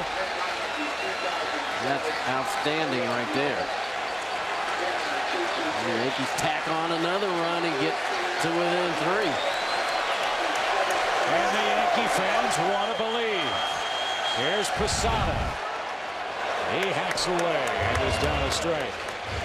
The other thing to remember, the more hitters that come up in the 7th and the 8th, the greater the opportunity for the heart of this Yankee order to come up in the 9th inning against Borowski. Eric Wedge has managed this entire series by dancing with what got him here in the first place. Borowski's his closer. You figure he'll pitch the 9th inning if it's a 3-run lead or less.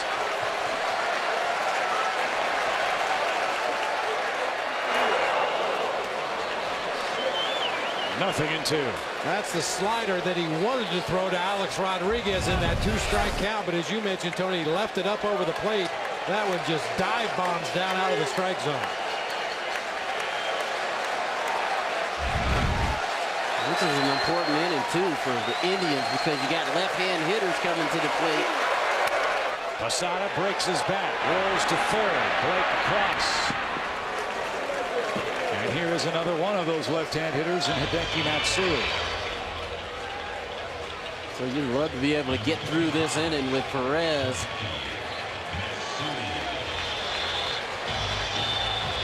Well, at the very worst, in the 9th inning, the way it sets up now, the Yankees will start with the top of their order.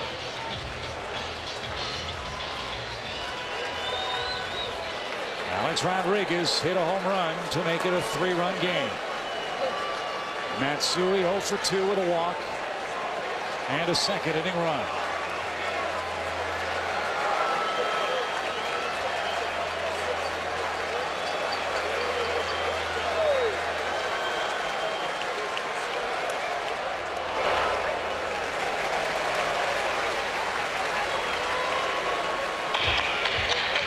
The Yankees have hit 6 home runs in this series.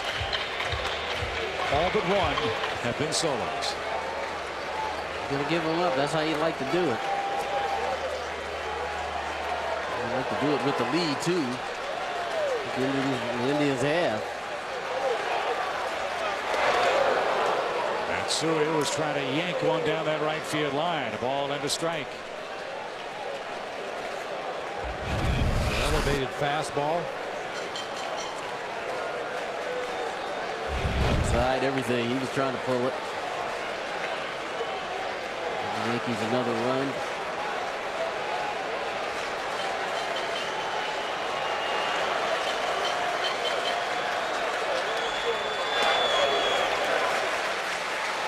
Ball 2.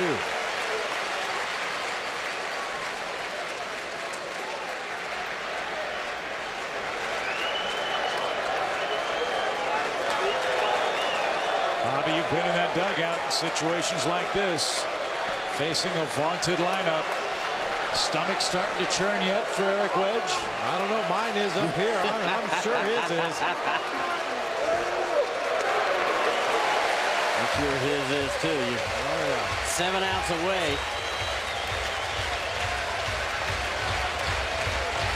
This is Perez's inning right here. He needs to get one more out somehow. Yep. Got these left-handed hitters lined up until you get down to Shelley Duncan in the 9 spot.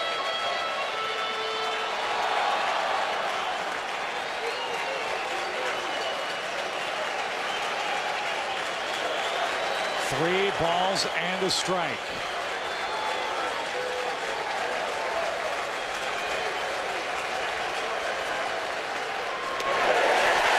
A 2-out walk.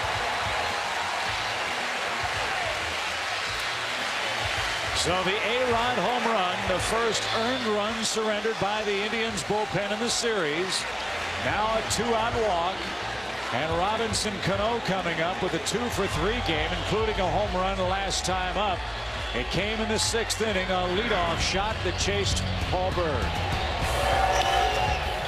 Not a bad pitch. That ball was sinking down low and away, but when you throw a pitch down there around the knees to a low ball hitter, bad things can happen.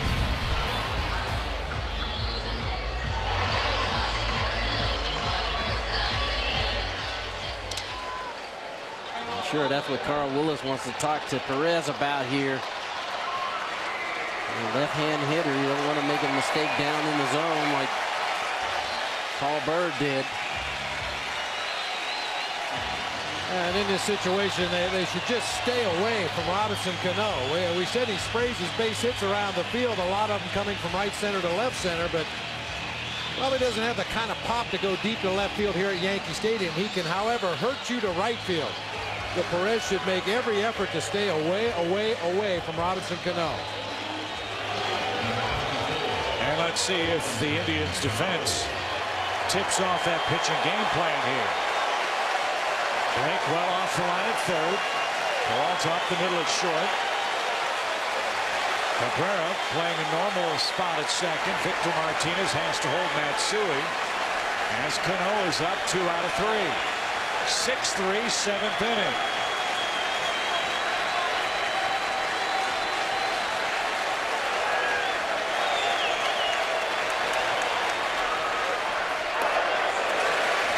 A walk will bring the tying run to the plate.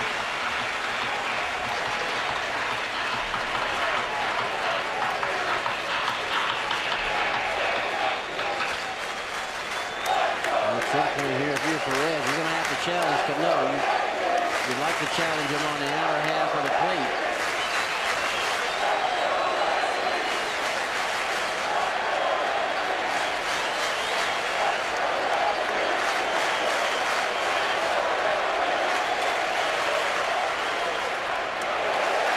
Ball 2.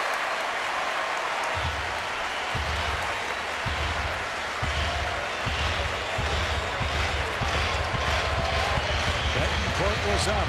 Jensen Lewis has been up. The Yankees are still up. With a runner aboard, a run in.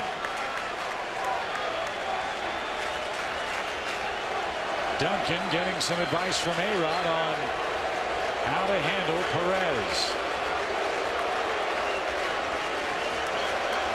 If it gets to Duncan in this inning, it's been a very, very productive 7th.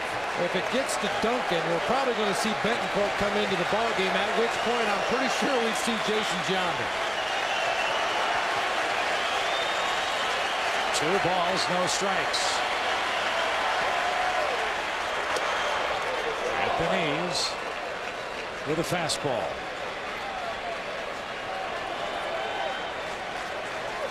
They don't take it all the way there.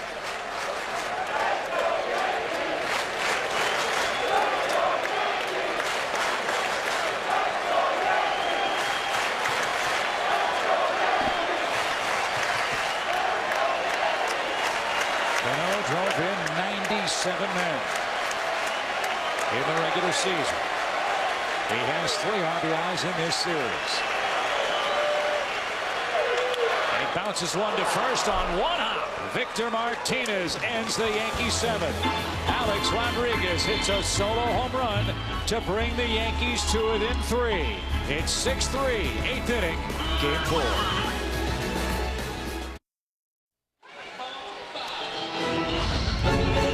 This American League Division Series on TBS, presented by Budweiser, the official beer of Major League Baseball. Tony, Bobby, Craig Sager, Chip Carey. ALDS Game 4, 7 in the books.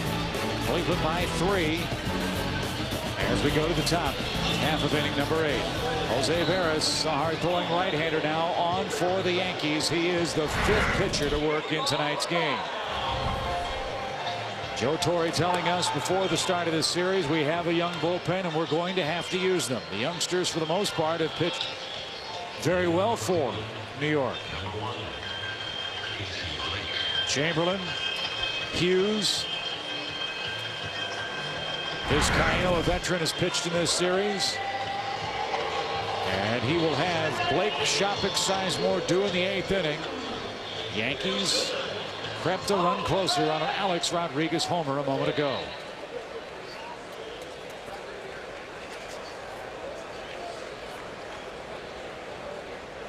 Cleveland 6 outs away from advancing. I'd like nothing more than to add some more runs to this 3-run lead.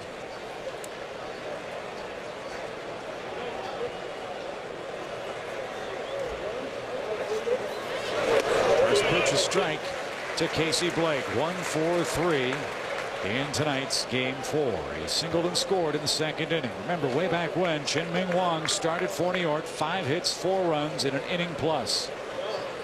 He gave up a leadoff home run to Grady Sizemore, and the Yankees have been battling uphill ever since. The first 2 for Cleveland reached in the 2nd inning. Mike Mussina then came on, got a double play as Drupal Cabrera drove home a run with a single. A run scored on that double play turned in by Mussina. 4-0 was the score. It's 6-3 now. And a high slider strikeout of Blake. And there's out number 1 in the 8th inning. We will be with you next from the desert. If this does not go to game 5, the National League Championship Series will start Thursday night in Phoenix. The red-hot Colorado Rockies and the team with the best record in the National League, the Arizona Diamondbacks, here on TBS. Tony Gwynn, Bob Brenly, Chip Carey. That's going to be a great series down at Chase Field starting Thursday night. Well, home field advantage will be big in that series. Both those teams won over 50 games at home this year. The Rockies play great defense. They pound that ball.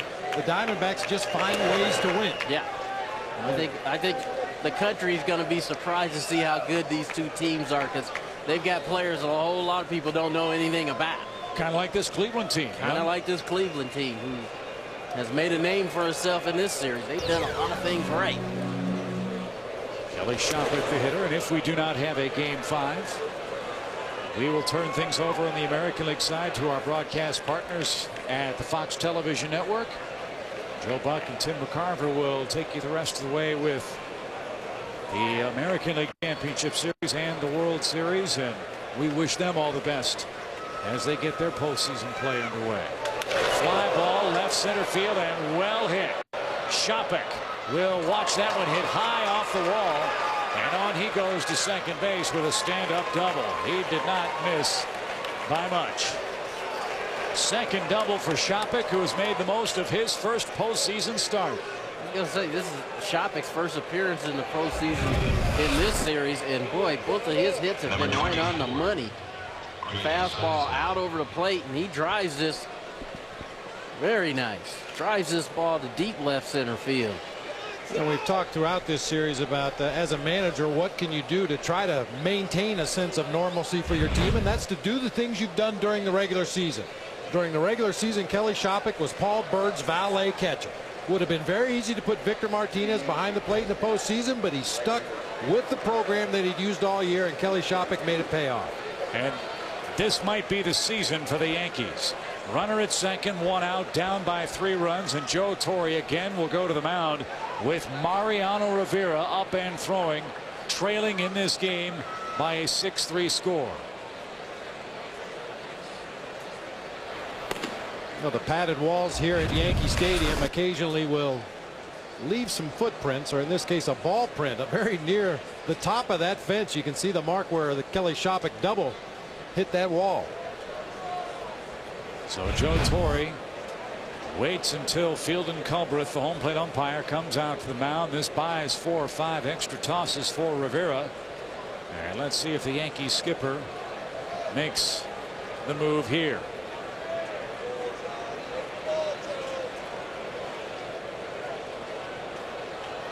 Not yet.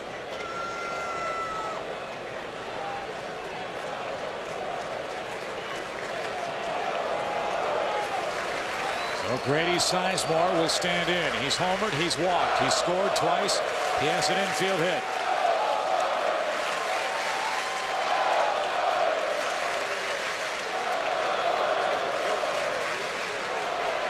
They'll go ahead and walk Sizemore here and take their chances with Cabrera.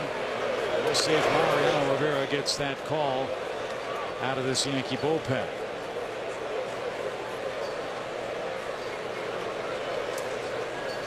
I still think we're going to see Mariano Rivera in this ball game. Joe Torre taking the long stroll out there to the mound just to inform Barris to go ahead and pass Sizemore intentionally. That'll give Rivera an opportunity to throw a few more warm-up pitches down there. I wouldn't be a bit surprised to see Joe pop right back out of that dugout. So 2 balls, no strikes. Here comes one more to Sizemore, who certainly hasn't shied from the bright lights of this playoff stage in this series. This kid is something else. Maybe the biggest superstar in our game that no one knows a whole lot about. I think that's going to change very, very quickly, and justifiably so. And he is now aboard. First and second, one out, as Drupal Cabrera is the scheduled hitter.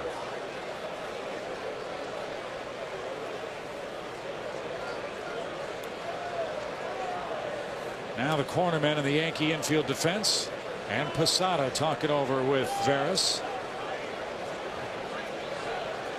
And back to work we go in the Indians' 8th. And back to work goes Joe Torre. Yankees manipulated this very, very well. Mariano Rivera should be ready to go. He's coming on with 2 on in the 8th, and the season in the balance for the Yankees.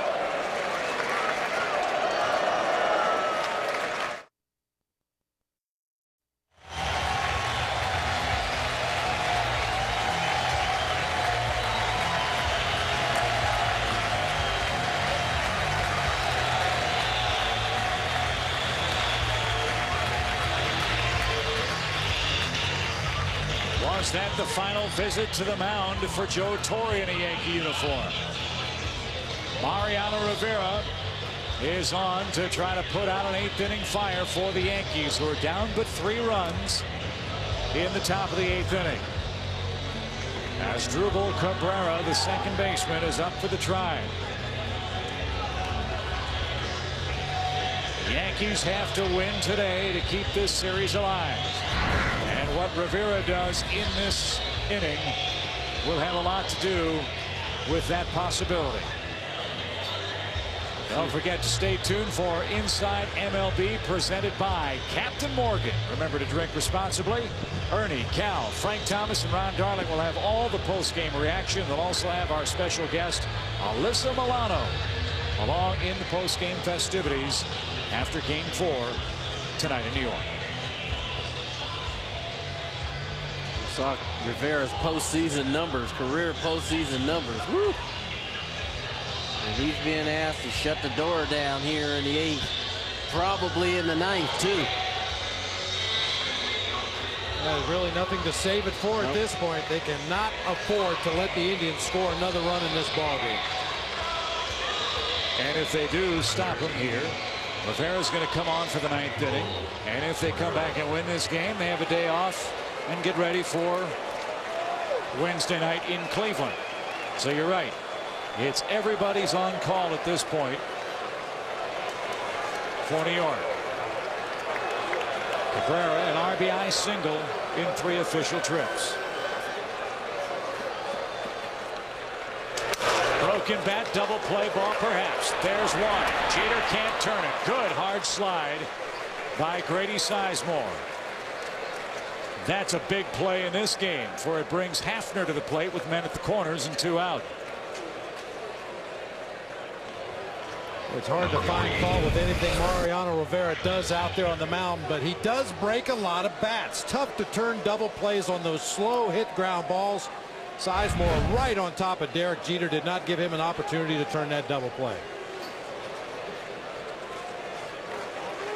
So here we go again. Run scoring opportunity, 2 outs for Cleveland. They've done it all series long. 12 for 25 is the Tribe with 2 out and runners in scoring position in the series. A little extra pressure here on Posada, too. He's going to have to keep balls in front. Anything that possibly goes in the dirt. Yeah, we know the Indians are not afraid to score on a wild pitch. Remember the 11-inning game in Game 2 when Sizemore scampered home in the 8th to tie that game at 1. The Indians won it 2-1 in the 11th on a Hafner 2-out run-scoring hit with the bases loaded. Here they're at first and third with 2 out. And that one just missed, ending up in the right field corner. 0-2. Oh, with that cutter from Rivera, it's real hard to square that bat up on that baseball. Cutter's got so much movement on it. You saw Hafner really trying to get the barrel there. No way to keep that ball fair.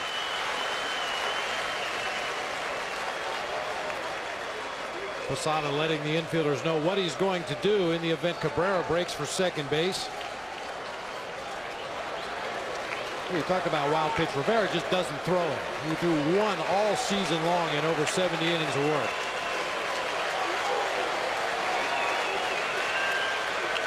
Now they're trying to get Shelley Duncan's attention at first base. They want him to play behind the runner, give him as much range as possible with the left-handed pull hitter at the plate. He's looking in that Yankee dugout, asking Larry Bowa perhaps where he should stand. He's right behind the runner at first as Drupal Cabrera. 2 strikes, Hafner. Runner at first goes. Little bouncing ball, deep short. Jeter all or nothing play. Got his man. Oh man, that could have been huge for the Indians. But Mariano Rivera gets 2 ground ball outs and sends it to the bottom of the 8th with the Indians in front by a 6-3 score. And now Hafner has an argument. We might have our second disputed catcher's interference call. The Yankees thought they had one earlier in the game. Hafner thinks he has one here. Remember, it was Hideki Matsui that fouled a ball off the glove of Shopik. Now Hafner thought he was interfered with by Posada. Was he? Boy, if he did make contact, it was the slightest bit of contact. So the inning is over. Last of the 8th at Yankee Stadium.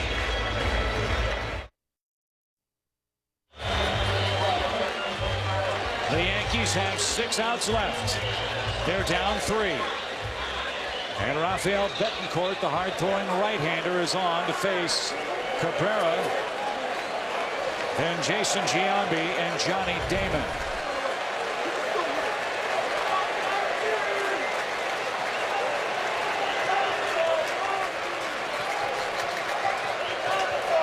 Betancourt pitched in Game 1 in Cleveland. 1 inning, 1 hit, 1 strikeout. Ridiculous command numbers for Betancourt. 80 strikeouts against only 9 walks in 79 in the 3rd innings pitch. A fastball, a curveball, a changeup. Tremendous control of all 3. Cabrera 1 for 3 against in lifetime. That is down to his last strike. Cabrera 1 for 3 tonight for the Yankees.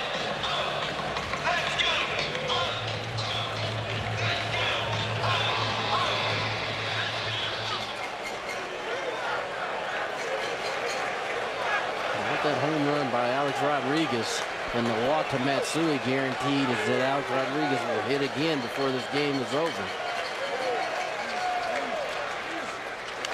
And barring another run by Cleveland, it sets it up for Joe Borowski for the 9th inning. And Borowski's a closer who is not overpowering and a guy that usually has base runners in the 9th inning. And that's the danger with the guys Tony mentioned coming up. If anybody gets on, a lot of thunder in the middle of this Yankee lineup. 0-2 the count to Cabrera. Bases clear. Hard hit ball. Oh, Peralta. Nice pickup. Gets him by a step. 1 man out. He almost came up early on that ball and gets his man. I think that ball caught him right there. Hit hard ankle-high line drive. Just tries to hold his ground as best he can. The ball comes right up, hits him in the palm of the glove for the easy out. Here's Jason Giambi. He'll bat for Duncan.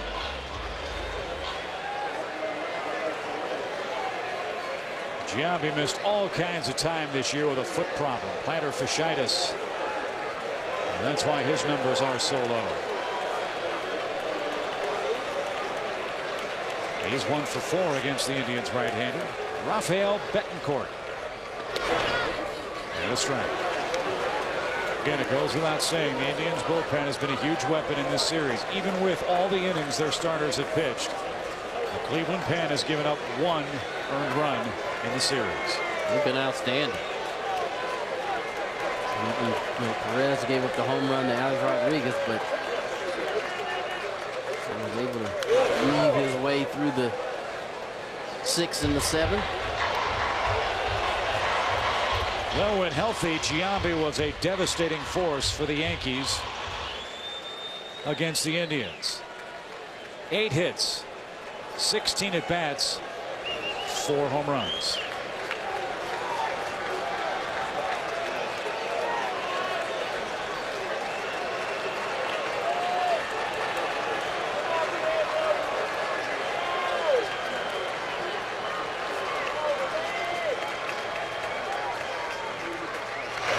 Nasty slider, and Giambi is out number 2 in the 8th inning.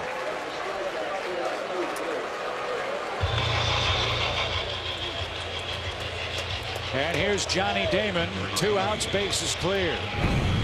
The Yankees are here because of the heroics of that man at the plate. An MVP year.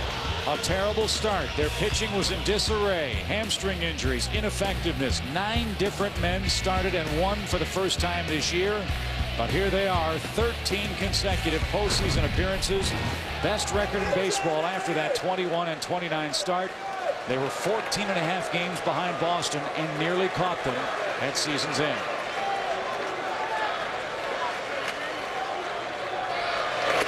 But if they don't win this series, will that and the resume of Joe Torre be enough for him to remain at the helm of this Yankee ship?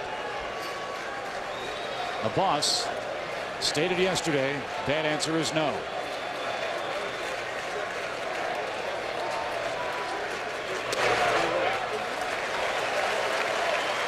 This is what George Steinbrenner said yesterday in the Bergen record. Well, I think from the comments we've heard from Joe Torre's players over the last 48 hours, if George does indeed decide it's time to part ways with Joe Torre, he's going to lose some of his players as well. 2 balls, no strikes. And taking all the way, needs to keep the inning alive. And that is one of the big offseason decisions. Will the man in the front of your screen, if Torre's not back, be the new manager?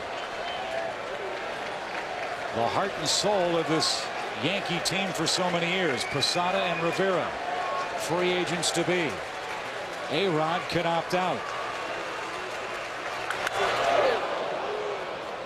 They have a lot of young pitching talent that we've seen in this series that they have to start getting in rotation. Don't know if Roger Clemens will be able to pitch anymore after he hurt himself yesterday. Jabba Chamberlain has come on the scene and has been a wonderful addition for New York. But Kei Igawa, Ian Kennedy, Philip Hughes, all products of this Yankee system. But that man is the biggest prize. 2-2. 1, 2, 3, and out goes New York in the 8th. The Indians are 1 inning away from heading to the American League Championship Series. Number 41. It all comes down to inning number 9. The Indians try to add to a 6-3 lead with the middle of their order coming up. Victor Martinez, Johnny Peralta, and Kenny Lofton against Mariano Rivera. Jason Michaels and the rest of his mates on the top step of that dugout down the third base line, as that's a shot right into center field. To the victor go the spoils tonight. 2 more hits for Martinez, 2 RBIs, and another critical run aboard for the Indians in the 9th inning. Well, Victor Martinez jumped on that first pitch and was out over the plate, went right back up the middle.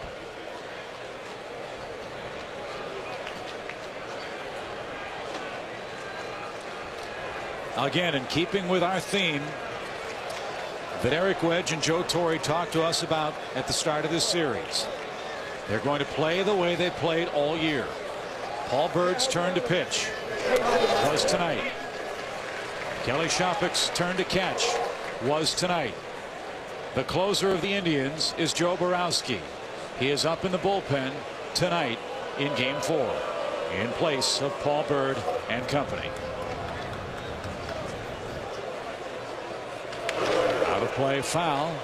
0-2 to Johnny Peralta. He too with 2 hits and an RBI tonight. Well, if you're going to stick with your program with Paul Bird and with Kelly Shopik, you really are almost forced to do the same thing with your closer out of the bullpen. Tell you, it's awfully tough though watching the way Rafael Betancourt mowed his way through the 3 hitters he faced in that 8th inning, but Joe Borowski's been the guy for the Indians all year. And if you don't bring him in a game like this, you're sending a message to him that I don't think you want to send. Borowski led the American League in saves this year, and he will have the easiest of saves possible if the Indians don't score another run. Fly ball softly hit right field. It drops in safely. Throw to second, not in time. 2 are on, none out. Peralta with a 3-hit game as we take a look at the Indians timeline here in 2007. Jumped out of the gate at 14-8, their best April in 7 years. They won the Central Division title with a 17-11 August, a 19-9 September. Their starting pitching was outstanding. They've been through every possible travel adversity you can have, and yet here they are on the edge of winning the division series. Sack bunt from Kenny Lofton coming up. A little surprise there. We've been talking about Borowski and how his saves have not always been lock them down. 1, 2, 3 clean 9th inning saves. I thought the Indians would attempt to put down a bunt, maybe play for an extra run or 2 here. Yeah, me too. I think the Yankees think the same thing. Giambi and A-Rod in on the corners. 2 on, nobody out. No bunt. And a ball. 1 ball, 1 strike. Look at the numbers here. I thought maybe Kenny Lofton had real good career numbers against Mariano Rivera. 1 for 13. Which again begs the question, why don't you bunt? I don't know.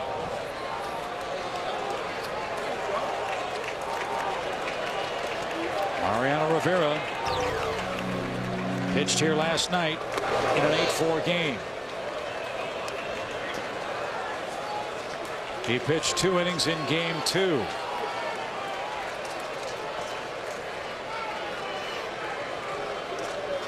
Java Chamberlain pitched 2 innings last night. But it's Rivera's game. Squibber hit toward short. Can they turn 2? Underhand shovel for 1. Ball's too slowly hit to get Lofton, who runs well still. So Peralta forced out. They're at the corners, 1 out as we again join Craig Sager. Well, Chip, you guys were talking about how the Cleveland Indians have stuck to their game plan, not done anything different than they did during the regular season, whether it's the rotation or what they do. The same thing goes with the wives. Eric Wedge's wife, Kate, when they clinched, had a team meeting with all the players' wives and girlfriends and said, listen, we cannot let our players be distracted. When we go on the road to New York, We must take care of everything. We must take care of the tickets, the family, the friends, the relatives. They've been going sightseeing. They saw the Statue of Liberty. They've been in Times Square. They've been shopping. Anything to keep away from their husbands so they can do their job. Well, they've done that job very well. There's no doubting that. As Gutierrez up. 9th inning. Runner at first goes. Lofton, smart play. Try to stay out of what would be an inning-ending double play. But Lofton will head back to first on a foul ball. 0-1 your count. No kidding. Thought that Gutierrez was going to let him steal that bag. Got a great jump. Yeah. Easy for a right-handed hitter to see that out of your peripheral vision as you're looking out toward the mound. I'm sure Gutierrez saw what a jump Kenny Lofton had at first base. We'll take that pitch and let him steal it. Stay out of that double play. If it's a fly ball, remember it's the catcher Victor Martinez at third. He is not blessed with great speed. 0-1. 0-2. Tied him up. Marky Cabrera and Abreu, the best arms in center field for the Yankees. Cabrera threw out 16 men this year, 14 of them while in center field. And he's thrown out one man at the plate in this series. Rivera is hoping either for a ground ball double play or no contact at all in a 3-run Cleveland game. And he got the no contact. 2 out. Again, if our series ends tonight, we will join you again in the desert on Thursday night, 8 o'clock Eastern. Our coverage begins from Chase Field in Phoenix. The Arizona Diamondbacks, who swept the Cubs, take on the Colorado Rockies, who polished off the Philadelphia Phillies. That'll be a great, entertaining series. A lot of young and up-and-coming stars. And oh yeah, the grizzled veteran Todd Helton for Colorado, who's enjoying the postseason for the first time in his career here in 2007. I suspect the atmosphere in both places is going to be pretty good. Lofton goes. Pitch popped up. Posada gives chase. And he'll have no play. 0-1 your count. Now that Rockies ball club features a potential MVP in Matt Holliday, a potential Rookie of the Year in Troy Tulowitzki, and a left-handed starter Jeff Francis, and I'm sure we'll get some Cy Young votes this year for the season he's had pitching in Colorado. And the Diamondbacks with Brandon Webb already a Cy Young winner. Chris Young, one of the most exciting, dynamic center fielders in the game. And Drew and Upton, and on you go with Arizona. Two teams that really have built from within the way that they used to do it in Major League Baseball. That will be a treat. Again, the runner goes. Fly ball belted. Left center field deep. Damon going back. Caught that ball on the track. What a catch by Damon.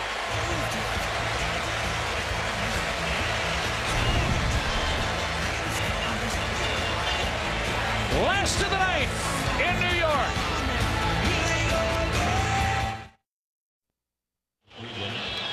Number 47. 3 outs left for the Yankees. 2, 3, and 4 coming up for New York. A 6-3 game. One era could end. One could be just beginning.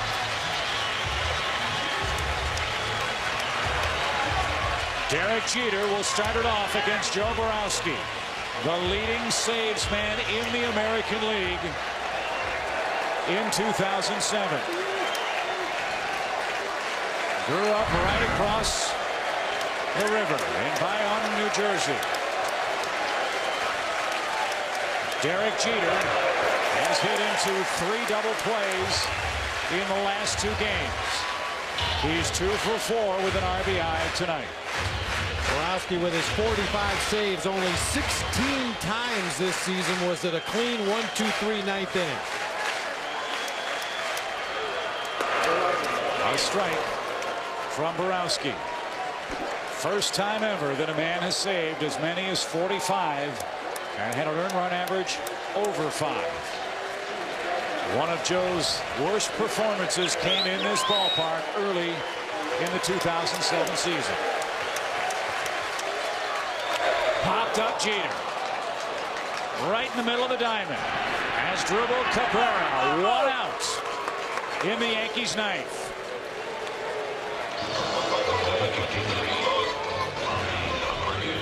Tonight's Chevrolet Player of the Game is Paul Berg. Many wondered why he was starting. He answered those critics tonight with 5 scintillating innings of 2-run baseball. In recognition of his outstanding play, Chevy donates $1,000 to Major League Baseball's youth baseball charities, Chevy and American Revolution. He kept one of the most potent offense in the grand history of this Yankee franchise off balance all night long. Tremendous performance by Paul Berg. Javi Abreu.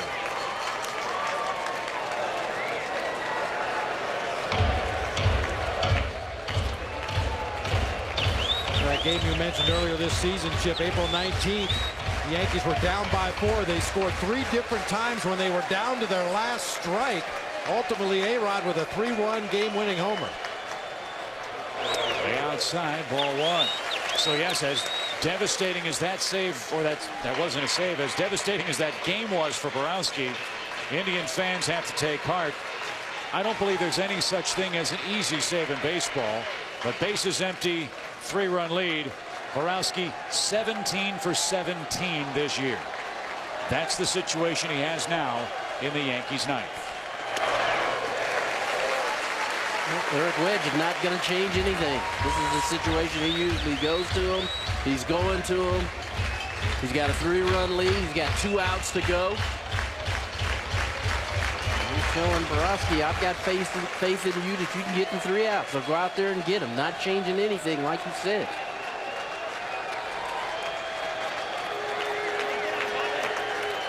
Swung on, driven deep down the right field line. If it's fair, it's long gone.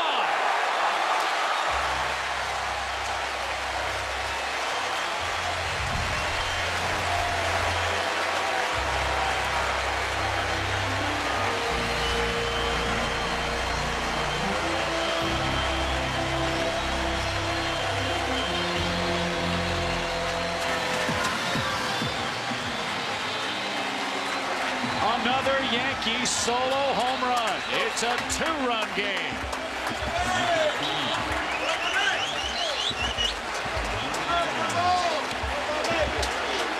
Boy, you stayed behind that ball nicely and hit it a long way to the 3rd deck. Something off speed, and boy, he stayed behind that nicely. And all of a sudden, the crowd back alive. A-Rod rips it straight back again. If the Yankees lose, is this the last time you'll see Alex Rodriguez in pinstripes? If the Yankees win, you'll see him Wednesday night here on TBS at 8 o'clock Eastern for Game 5.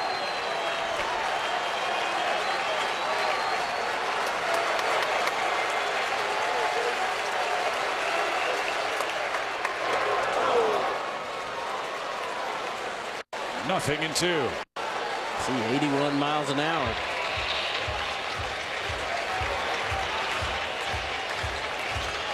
Borowski, a sinker, a slider, a changeup, his best pitch, and he admits this himself, is a backup slider, which is a complete accident pitch. Comes up to the plate spinning like a normal slider. The ball never really takes the break. Fools the hitters completely. They wanted a fastball up. It was up and in. That was the pitch that Berg got Rodriguez to swing through in the 1st with 2 on and 1 out. Alex struck out looking, leading off the 3rd. And a 5th inning single, a 7th inning homer.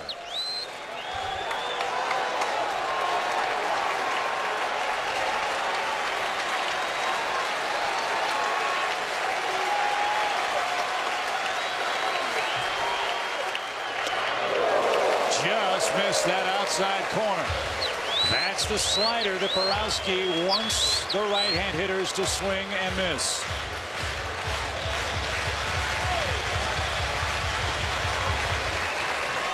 Betancourt breezed through the 8th. Borowski got Jeter to pop up. Abreu homered. Now A-Rod a 2-2 count.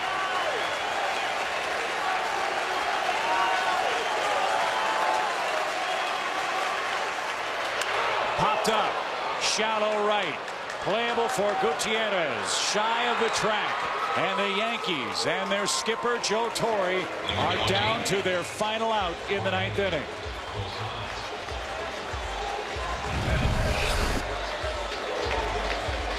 Tailing fastball just off the outside corner, out of the strike zone.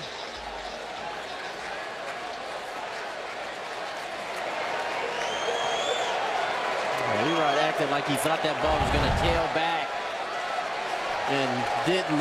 It stayed out, and Erod just kind of poked at it. Well, the Indians this whole series have lived with the 2-out RBI.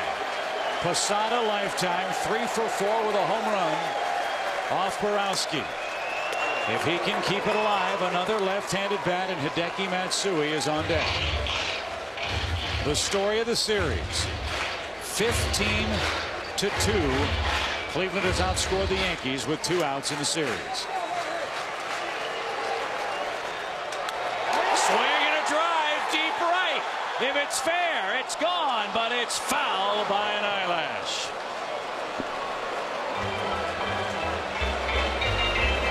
Wow is right.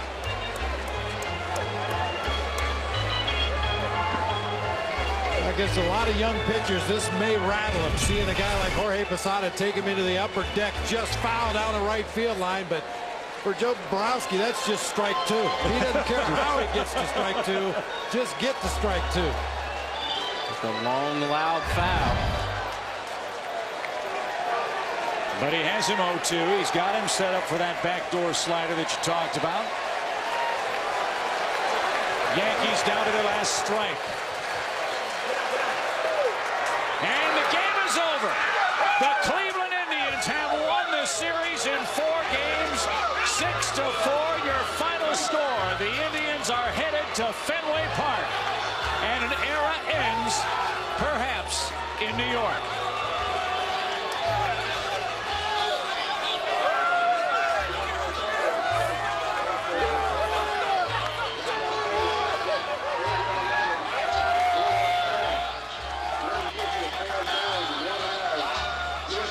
Frank Sinatra is singing New York, New York on the PA. But for Eric Wedge, it might as well be Frank Sinatra's I Did It My Way. His team did it the way they've done it all year long. And they have shocked the Yankees and won this series in 4 games. And gentlemen, they will meet the Red Sox later on this week. Pretty impressive what the Indians did. Again, it gets back to what we talked about in the first game of this series. Could the starters shut down the Yankees offense? And they did a great job. They slowed it down enough. And on the offensive end, the Indians were outstanding with men in scoring position this whole series. So congratulations to the Cleveland Indians. They definitely earned the win in this series. And now they'll square up with the Boston Red Sox. And I don't think the Indians are a bit scared to go up against the Boston Red Sox. They both won 96 games during the regular season. Indians obviously playing extremely good baseball here in the division series, and with those 2 aces at the top of the rotation, I'm sure they like their chances quite a bit against the Red Sox. The Cleveland Indians have advanced in their first playoff series since 2001. This is the 3rd straight year the Yankees have lost in the first round of the playoffs. And while the Indians celebrate a job very well done, the attention will turn to the boss, George Steinbrenner, perhaps as early as tomorrow, as the Yankees did not win this series. And Joe Torre's incredible run in New York would seriously be in jeopardy. Paul Byrd, the Game 4 starter for the Cleveland Indians, was simply outstanding, and the Yankees must win. Did not happen. Let's check in again with Craig Sager. Craig? Well, Chip, I told Paul Byrd that he was our player of the game. He goes, I didn't know I did that well. You did fantastic. You came in here and just shut down those bats, had them off balance all night long. Talk about the game. Well, I appreciate it. I thought I got in trouble early with, 2 on in the first and then bases loaded. And You know, I'm a contact pitcher. It's tough for me to strike guys out. So, you know, I just tried to battle and get ahead in the count and make them hit my pitch. And, you know, fortunately, offense picked me up. Bullpen came in and was, you know, for the most part, lights out against a great, you know, Yankees lineup. So, great time for the Indians. Great time for you as well. You've been pitching in the big leagues for over a decade. Was this the biggest game of your career, and how did you prepare for it? I mean, I think so. I really do. You know, prepare for it. I've faced these guys a lot, so they know what I bring to the table. It's just a matter of making your pitches and working the ball in and out. I thought I had a good changeup tonight. Got some big outs with guys on base, and I can't say enough about our team. We have a great team. We're like a family. We all play together, and tonight I think that showed up. Did you have any thoughts of April 19th when you came in here with a lead against the Yankees and they scored 6 runs to defeat you guys? Yeah, every now and then those pop in your memory. You know, their offense can explode at any moment. And I'm talking 1 through 9, just not the middle part of their lineup. So, you know, bullpen did a great job shutting them down in their stadium. This is a tough place to play. Great fans here. And, you know, like I say, a total team effort. You said this is a team, also a family. Talk about Eric Wedge and the confidence and faith he had to give you the ball tonight and the way he supported you. Well, he supported me all year long. You know, I'm a little older sometimes and have trouble in the 6th or 7th, and I think that was the case tonight. You know, I had a lot of people on base early, so, you know, he pulled me out, but he's been loyal to me all year long and creates a great atmosphere in the clubhouse. Like I say, we're like family. We all chip in. Somewhere along the lines, we started hitting people with pies and, you know, slapping some backs pretty hard, and, you know, it's just been a great atmosphere. Well, thanks a lot. All right, guys. Congratulations, Paul Bird, one of the older players, as he mentioned, with the Cleveland Indians. With me, Grady Sizemore. In your first postseason play, just fantastic, right from game 1. Just talk about your pressure situations and how you came into this postseason with no experience. Well, I just try to play the same game I've been doing all year. You know, I looked at my teammates and our coaches. You know, they've been behind us, you know, all year, and you know, it was a team effort out there, and we all pitched in and got through it together. We talked about everything was new for the Cleveland Indians.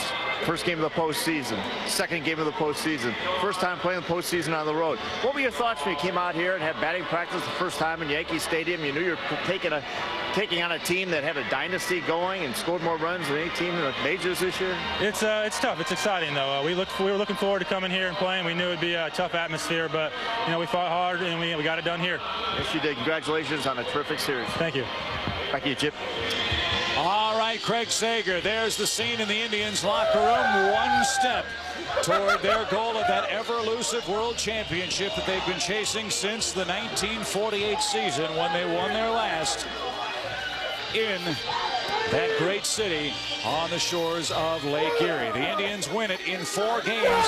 And don't forget, we'll be back at it starting Thursday night, 8 o'clock Eastern time with the National League Championship Series. The Colorado Rockies visit Chase Field, and the Arizona Diamondbacks, our friends at Fox, Joe Buck and Tim McCarver, will take over starting Friday night with the ALCS, which will feature the Indians and the Boston Red Sox.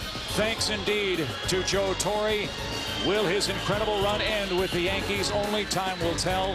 Their season ends. 3rd straight year they were knocked out, gentlemen, in the first round of the playoffs. The Cleveland Ball Club beat them tonight, 6-4, our final score. For Tony Gwynn, Bob Brenly, Craig Sager, and the rest of our great crew, Chip Carey saying good night from New York. TBS, your exclusive home for the National League Championship Series. Coming up next, Inside MLB, presented by Captain Morgan. Remember to drink responsibly. And again, the ALCS starts Friday. The National League Championship Series comes your way on TBS Thursday night at 8 o'clock. From Yankee Stadium, we send it to Ernie Johnson and the gang back in our Atlanta studios. Wahoo indeed. Indians win it in 4. Your final score, 6-4 Cleveland tonight.